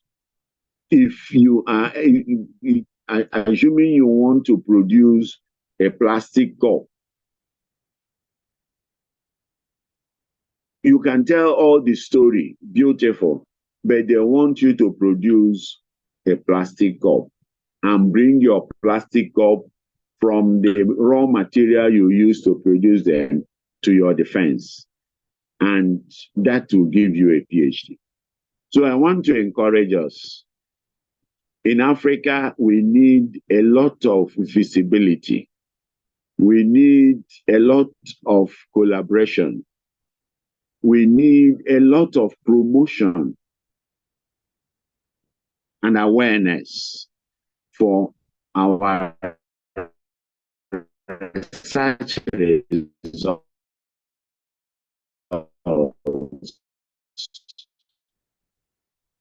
to become useful to the industry and the general public. Thank you very much, and God bless you. Yes, and God bless all of us, Professor Nzota, for this incisive presentation. Yes, we have all benefited from the nuances of your presentation, but I'm sure we've all taken note of this is not theory this time, but practical suggestions on what can be done. By who? By each and every one of us listening to, participating in this congress. Yes. Actionable points, actionable suggestions that we need to put to use. Thank you very much for doing justice to this subject. Like I've mentioned, it's all about practical things that can be done to get us moving into producing things that are tangible. Of particular note is the last point we made about what's happening in China. Okay, so do all your research. If you cannot produce nothing, then your PhD will be suspended. But in Africa, we have a lot of PhD holders and research work. Recently, not long ago, I was talking to a professor of botany. We were all schoolmates at the University of Port Harcourt way back, I think 41 years ago. Right. So he's now a professor of botany. Then I threw the question at him that I've noticed that in Nigeria, especially in West Africa, parts of Nigeria, but in Togo and Ghana, they are beginning to turn this leaf into a very nutritious. They put them into, incorporate it into herbs. They squeeze the juice and drink, and they're also making vegetable soup out of it. In where I come from in Igbo land, it's called Olorohoro. In Yoruba, it's called Awolowo leaf. Okay, it grows virtually everywhere. In when the farmland is being prepared, it's one of those things you have to cut. Okay, to put it in a proper perspective, if you have a cut, an injury, knife cut or whatever, okay, that's the leaf people are going to suggest for you to squeeze and drop the liquid, because it can make blood to clot very fast. All right. Guess what? Now I hear that in Togo, I have a couple of Togolese friends where I live in Lekki.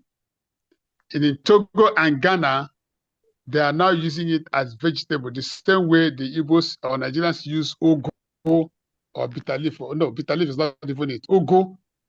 And the way Liberians use cassava leaf as a staple vegetable for cooking soup.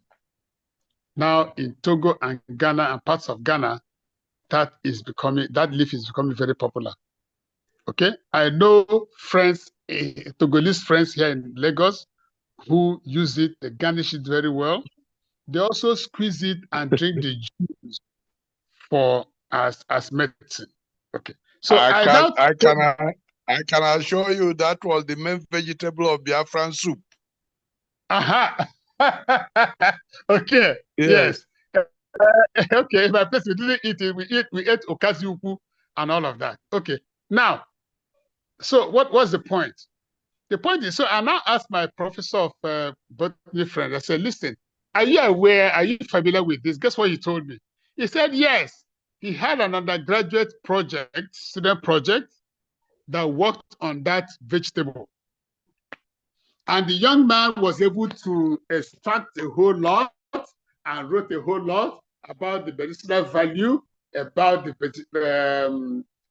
food value. But guess what my friend told me? That the young man went ahead from his research to start postulating that if this leaf contains this, that therefore means that it has this nutritional value. If it has this, guess what my professor friend told me that he did? He said, hey, young man, stop. Don't go there yet. Okay, let's leave that as a subject of further research. And I asked him, why did you have to do that? If you allow the young man to make his postulation, then somebody can build up on all of that. Now, how did this conversation conclude? And I asked him, so why are we not eating this leaf that is so commonplace that people don't have to pay money, like buy ugu for hundreds of or thousands of naira to be able to? Guess what he told me? He said, well, according to our traditional eating habits, we normally eat leaves that are smooth. Check ugu, check odubu, bitter leaf, check oha. They are all smooth. They're all looking smooth. But the challenge with this other leaf Oloronhoro or whatever they call it, is that is hairy. So here in Igbo land, we are not used to eating hairy. So till now, I'm still trying to make sense out of all of these postulations. But Professor Sota and Professor Swagu, you've helped us to see how these basic issues can be dealt with. So we can move on from the research to influencing the life expectancy, the industrial value, and the value chain, and all of that all of this research. So, Prof. Uzaba, thank you very much for adding to the value of this Congress in the life of we Africans. Thank you very much.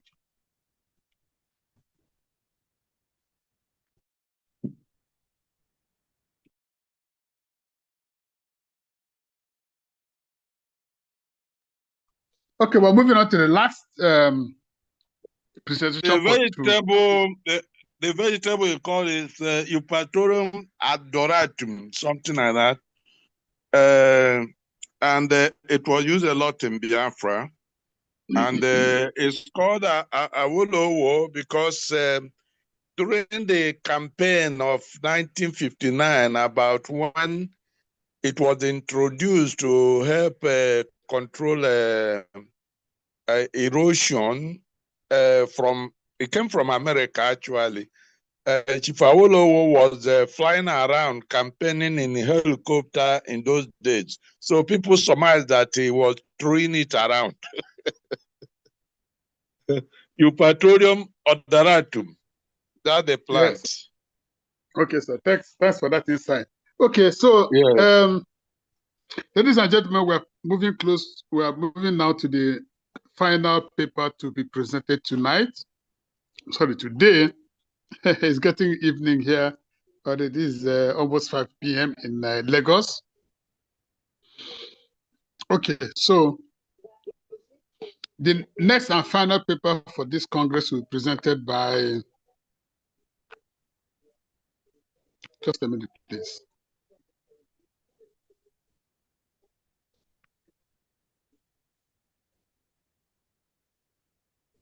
Just one moment, please. Okay. Plenary speaker number 2 is Dr. Gnahua. I mentioned from a little understanding of French and how African French people spend their stuff. Gnahua Zwabli. Dr. Zwabli is based in Canada. So he's an African diasporian. He's based in Canada. He's a member of the, ANOP think tank. We call them the ANOP Bright Minds. Okay. His topic is engineering local solutions, appropriate technology and infrastructure for community development. We are still, winding down to taking all of those research and bringing them to the point where they can impact on the life of the local community. Dr. Zwabli, I trust you are here. Yep. Please go ahead and do justice to this subject, and then we'll have our discussions and questions, and then Q&A, and then we'll bring this event to a close. Please, the floor is yours. We're all listening, sir. Thank you, Dr. Agbani. And thank you, Professor Ozwagu and Professor Nzota. My presentation will be the engineering of local solution and see the appropriate technology and infrastructure for community development.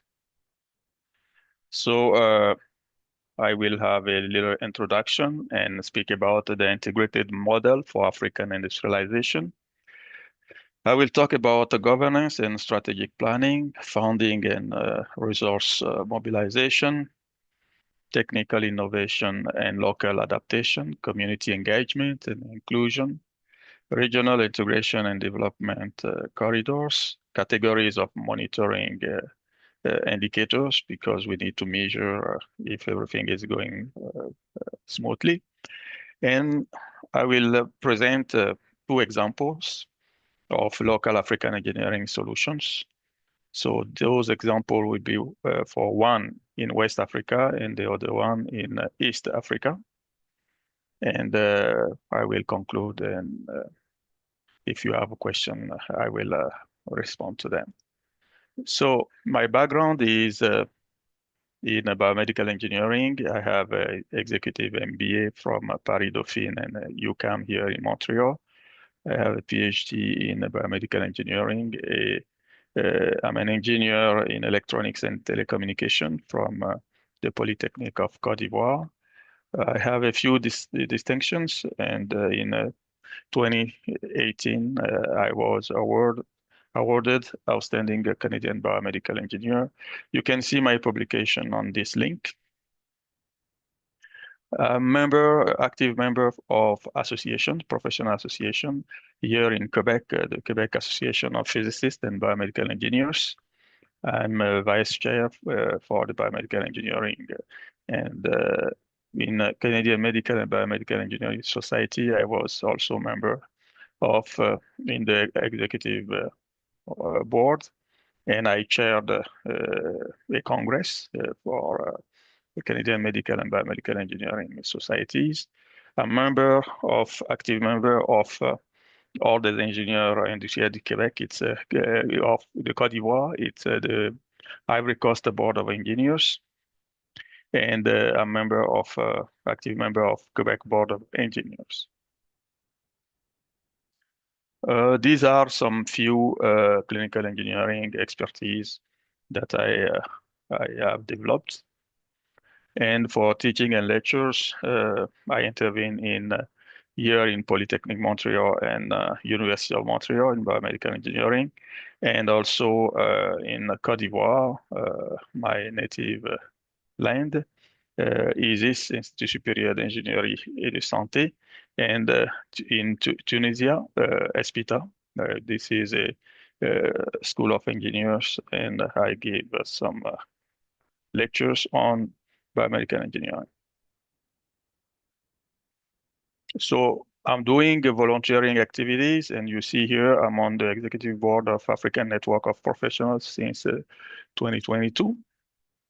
So I'm well integrated in my community and the country of residence.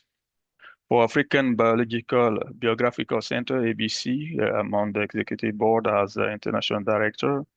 And for the ABC executive board, I'm on this board also. And on the board, I'm the assistant general coordinator of African Network of Professionals. So for my presentation of today's presentation,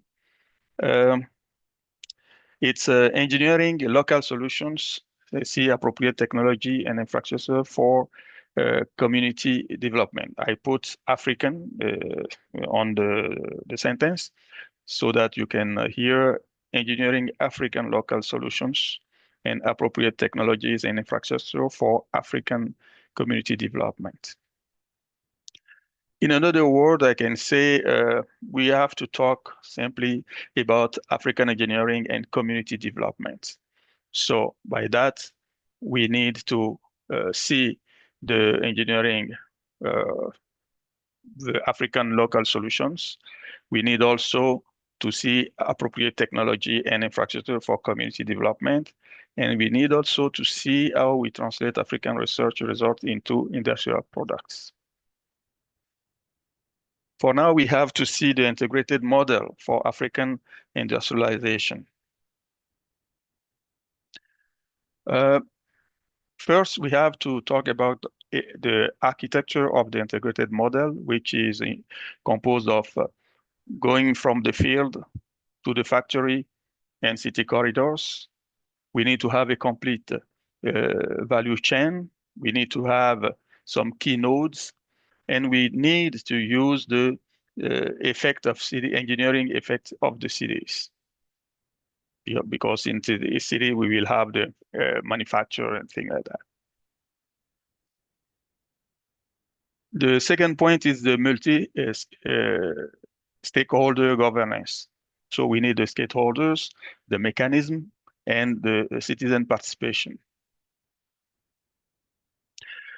For the political and economical pillars point of view, we have the regional integration, for example, the African Continental Free Trade Area.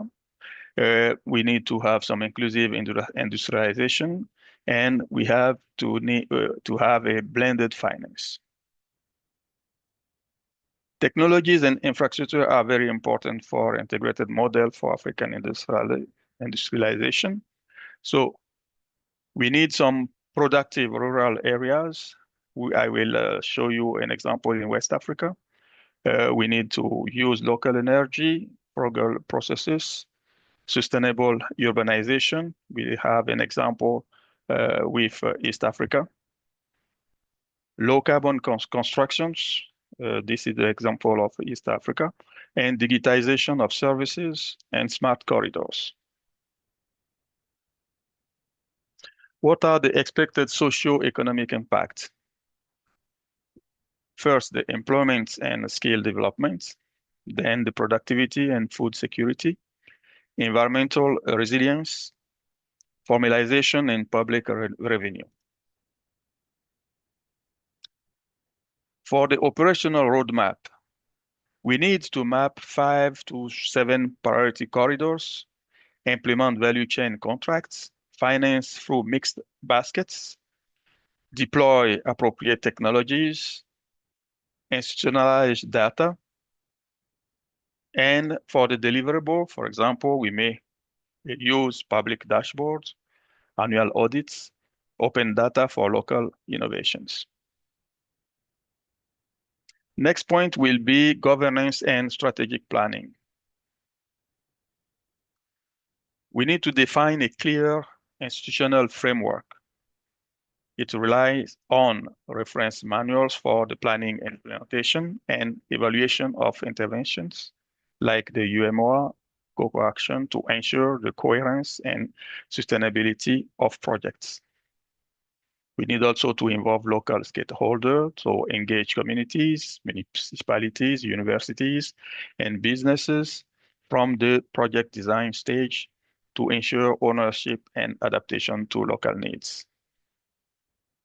We need also to establish monitoring and evaluation mechanism so that we can measure how everything is going well or not. So we use multi-criteria like a social, environmental, and economic impact, and self-assessment tools to measure effectiveness and adjust interventions. For the funding and resource mobilization, we need to promote blended finance. It might be the combination of public, private, and international funds. For example, regional humanitarian funds, municipal green bonds to support development corridor and industrial projects. For the funding and resource mobilization, we need to strengthen regional coordination. It's a leverage. We need a leverage platform like the African Continental Free Trade Area to harmonize standards, facilitate trade, and attract the capital needs needed for industrialization. We need to encourage resource pooling, so develop community-based mutuals to facilitate access to essential services and strengthen the financial resilience of population. What are the technical innovation and local adaptation possible? We have to value local know-how and materials by prioritizing the use of local resources to reduce costs, strengthen self-sufficiency, and promote the circular economy. We need also to deploy appropriate technologies by adapting technological solutions of bioenergy, 3D printing, digitization of services to rural and urban context to maximize impact. We need also to promote training and skill transfers by implementing certified training programs for young people and women linked to local industrial and technological needs. How can we deal with the community engagement and inclusion? By strengthening citizen participation. We use multimedia tools, workshops, and participatory methodologies to raise awareness, train, and actively involve communities in project management. We can also ensure the inclusion of vulnerable groups by integrating inclusion clauses for women, youth, displaced persons into value chain contracts and governance charters. We can also facilitate communication and accountability by establishing inclusive communication channels and self-assessment tools to guarantee transparency and accountability to beneficiaries.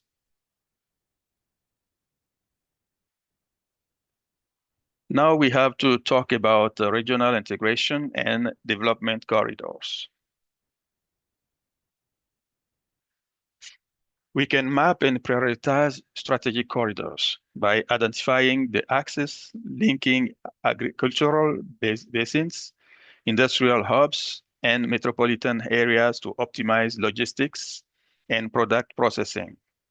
We can also deploy logistics and technology platform by creating regional observatories, monitoring platform, and technology catalog to manage productivity and resilience. We can also institutionalize data collection and analysis by using public dashboards and annual audits to manage the social, economical, and environmental impact of projects. What are the categories of monitoring and the indicators? Because when we realize the project, we need to monitor them. We need to have some KPIs to know if everything is running well. So we have some categories of monitoring indicators. The first category is the process indicators. The second one is outcome indicators. The third one, impact indicators. And the fourth one is the cross-cutting or the transversal indicators. For all these indicators, we need to have some tips for choosing and monitoring those indicators. And I will show you two concrete examples for West and East Africa. So for the process indicator, they measure the project operational progress and resource utilization. Here are some examples. Activity progress rates. It's the percentage of tasks completed compared to the schedule. Milestone and deadline achievement. It's the number of milestones met on time. The resource utilization. It's the gap between planned and used resources, human, financial, or material. The number of beneficiaries involved, that's the participants in training sessions, workshop, etc. And the frequency of monitoring and coordination meetings. For the outcome indicators, they assess the achievement of specific project objectives, number of infrastructures built or rehabilitated, example, roads, bridges, water systems, housing, rate of access to drinking water or energy in the targeted area, the number of local technologies deployed, for example, improved cook stoves, solar microgrids, 3D printers, percentage reduction of waste or CO2 emissions, rate of adoption of innovations by the communities.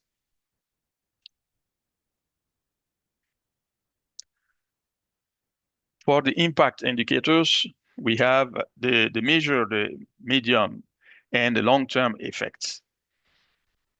As examples, It's the increase in the average income of beneficiaries, creation of local jobs, the number of jobs created, employment rates for young people and women, reduction of rural exodus or informal settlements, improvements in quality of life, that's the access to housing, education, and healthcare, and the level of beneficiary satisfaction, it's a percentage surveys.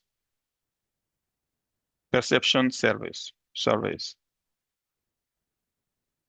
For the transversal indicators, they allow us to monitor dimensions such as gender, the environment, and governance.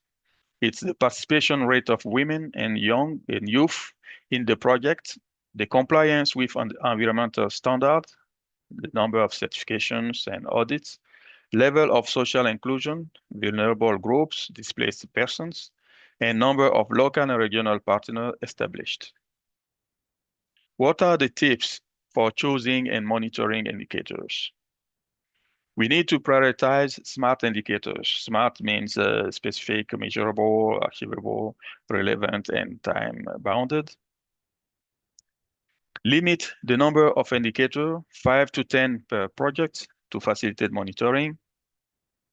Use appropriate tools like Excel spreadsheets, project management software like Gantt chart, Trello, Asana, and mobile applications for field data collection. Implement regular surveys and team reports to ensure reliable data collection. Let's give some local examples of African engineering solutions. So for the example of local African engineering solutions, it's possible to talk about adapted transport infrastructure, water and sanitation technologies, energy and sustainability, transforming research into industrial products. For transforming research into industrial products, we have the local technological innovations. We have the community partnership, environmental responsibility, certification, and quality. What are the expected impacts? First, it's the improved mobility and trade through reliable transport infrastructures. Then expanded access to clean water and sanitation, reducing waterborne diseases. Energy independence for rural communities, fostering education and entrepreneurship. And local industrialization through the transformation of research findings into manufactured products, stimulating employment and innovation. So let's see the concrete examples for West and East Africa as a case study. In West Africa, it's a locally resource-centered approaches. The example I have chosen is waste recovery in Ivory Coast. I show here how they are working on it. They take the wasted things and then they use some machinery to transform them into recycled materials. So it's the valorization of agro-industrial waste, production infrastructure, university and industry partnerships. It's focused on agro-industry. For the long-term socioeconomic impact of the approach, it's rural employment and the circular economy, creation of sustainable jobs, women empowerment, like you see here, many of those people are women. Circular economy, long-term impact. And for the indicators, we have the number of tons of agricultural waste valorized per year. Example, cashew shells, cassava residues here. Annual reduction in wood consumption in tons, annual reduction in CO2 emission in tons, number of women's groups equipped with improved technologies, cookers, biodigesters, etc. Number of local technicians trained in metallurgy, in masonry, and maintenance, rate of equipment adoption by rural communities, increase in the average income of women producers, number of local equipment supplier created or strengthened. For East Africa, approaches focused on innovation and digitization. The example I give here is a 3D printing for housing in Kenya. So the Kenyan approach focused on innovation and digitization. So we have digital technologies that are used. It's renewable energies, 3D printing and additive manufacturing, green industrialization, and regional integration. So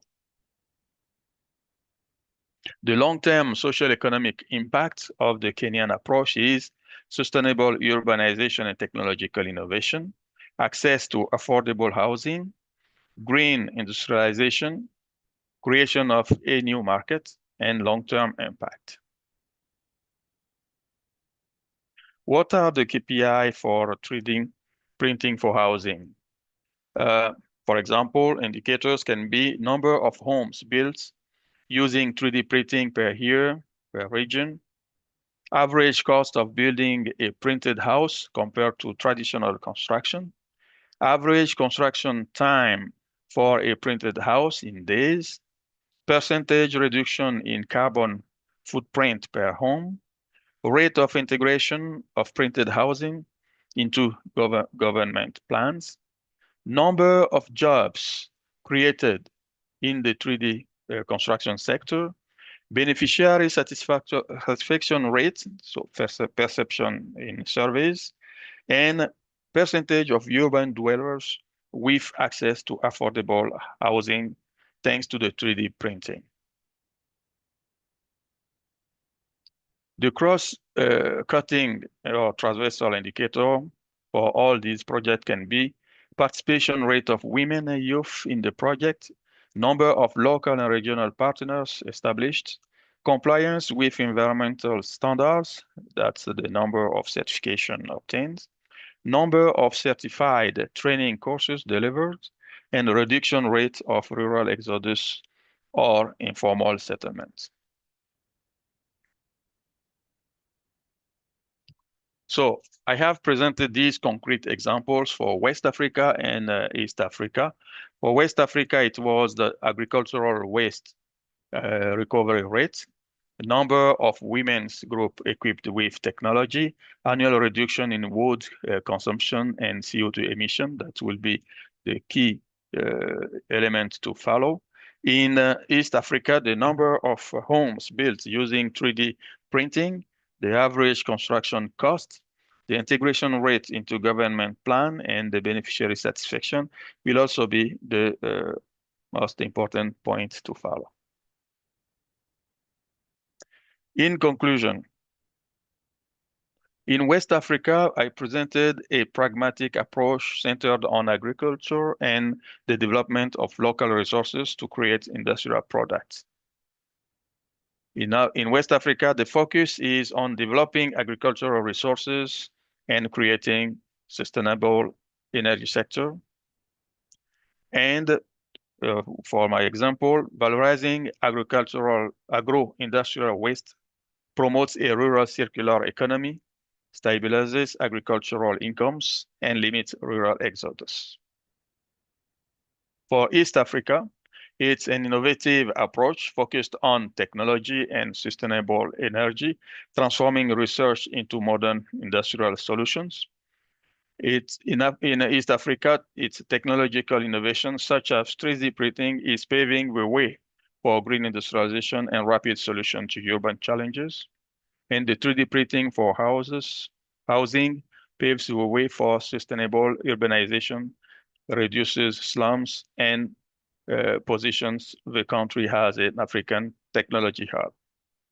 I give those examples to say that we have plenty of examples in every country of Africa, and it's possible to make this kind of realization so that the research is realized. It's like the example of China, who doesn't give you a PhD if you don't have something done concretely. But I wanted you to see the concrete examples that are available right now in East Africa and West Africa. I have some few references for that. So thank you. And if you have some questions, I will be glad to answer.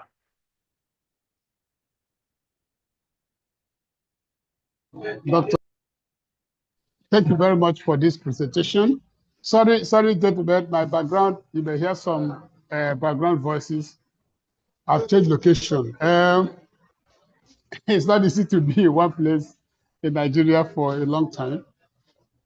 So I've changed location. You may hear some background noise in my location. Dr. Zwabli, thank you very much for speaking to us all the way from Canada, and then Canada to Cote d'Ivoire. Like all the presentations that have been made today, they are all rich with practical steps that can be taken to bridge the gap between research and results. Results in terms of meeting up with the people's needs in these local communities. Thank you very much. You've given practical examples, East Africa, West Africa, and I'm sure all participants will find these contributions very useful. Thank you very much once again, Dr. Zwabli. So we've had the three professionals, academics, speak to us today about how to bridge the gap between research results and industrial products that can have, life impact on the life of the people. Professor Osuagwu talked about the impact of research results on life expectancy, and then we move on from there to practical solutions. Thank you very much, all our presenters tonight. Professor Osuagwu, Professor Nzota, and now Dr. Zwabli. Thank you very much. Dr. Zwabli, on a lighter note, okay? Okay. I try to speak French. Je vais en train de Bonjour, comment ça va? Oui, bonjour. Merci pour ce que tu as présenté dans cet événement. Okay. Now, guess what? On a lighter note, I just noticed that we are all the same.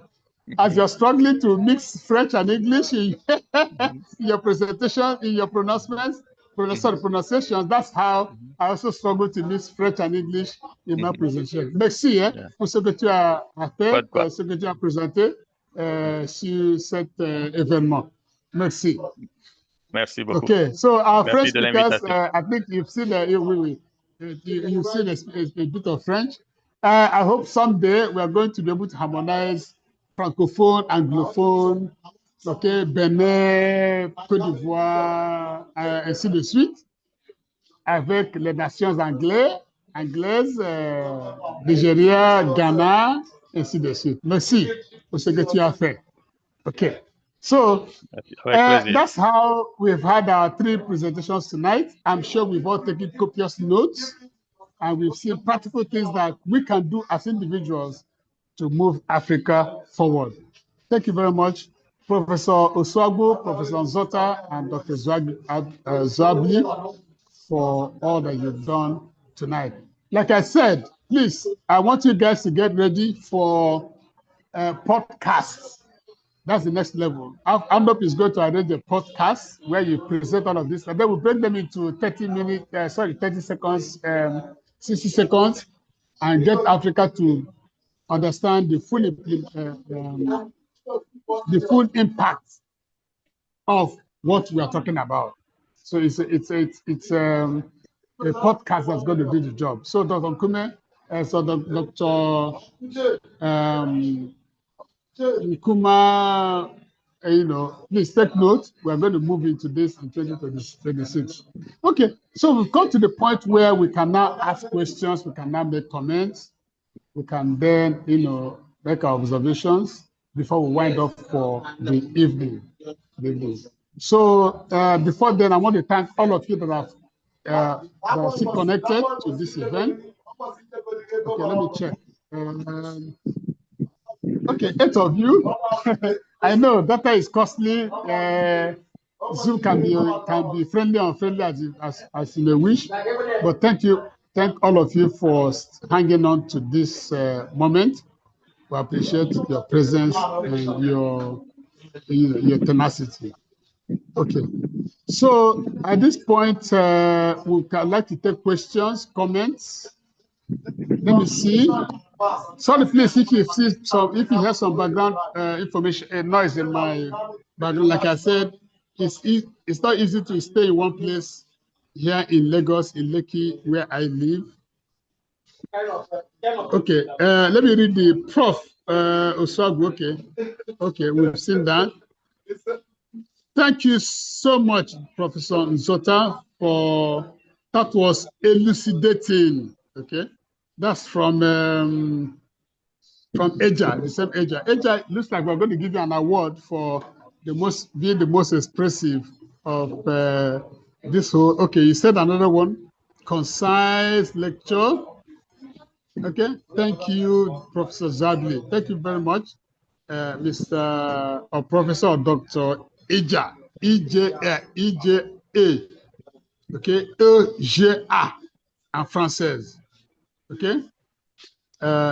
Merci pour ce que vous avez exprimé sur cet événement. Okay? All right, so this is time for questions and answer Q&A. So if you have observations, questions, answers, please feel free to raise your hand. I'll call you.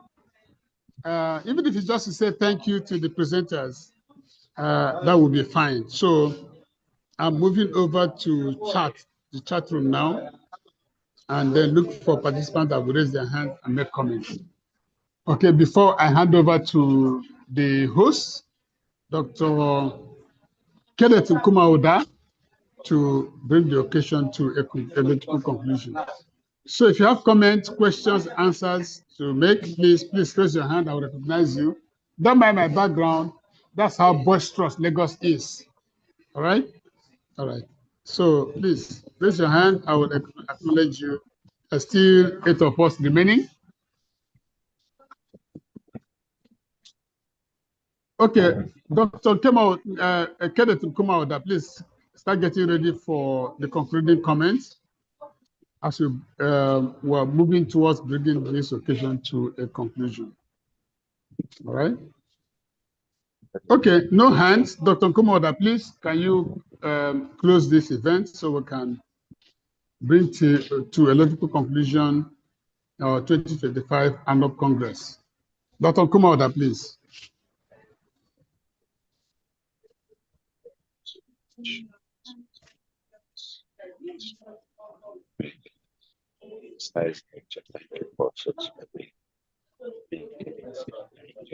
Okay, before we do that, please, any word from our collaborators in Njenje TV?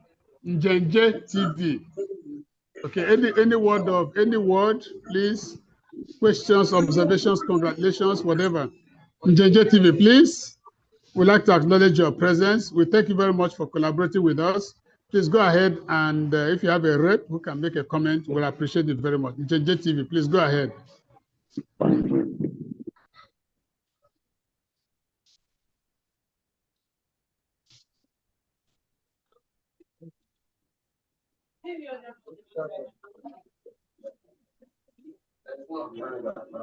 Njenje TV, any rep from your side to make a comment? Okay, Dr. Okay, we're still 8 of us connected. Okay, Dr. Nkrumah, please, is he here? I don't think so. Is connected. Okay, he's disconnected. Okay, gentlemen and ladies, if any, it's my pleasure to bring this occasion to a conclusion.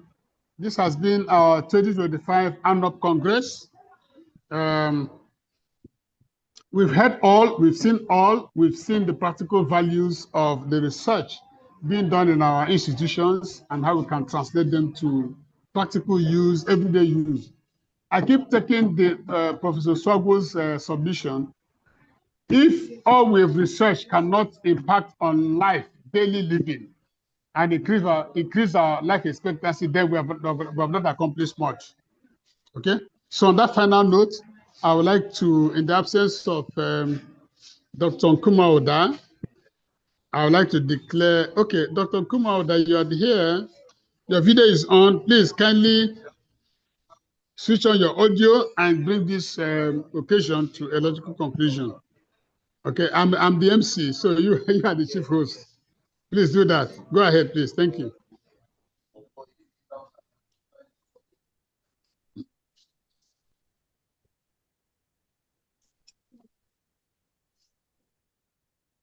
Thank you, everybody. Thank you for all the beautiful presentations we've had. I had to battle with late minute network issue.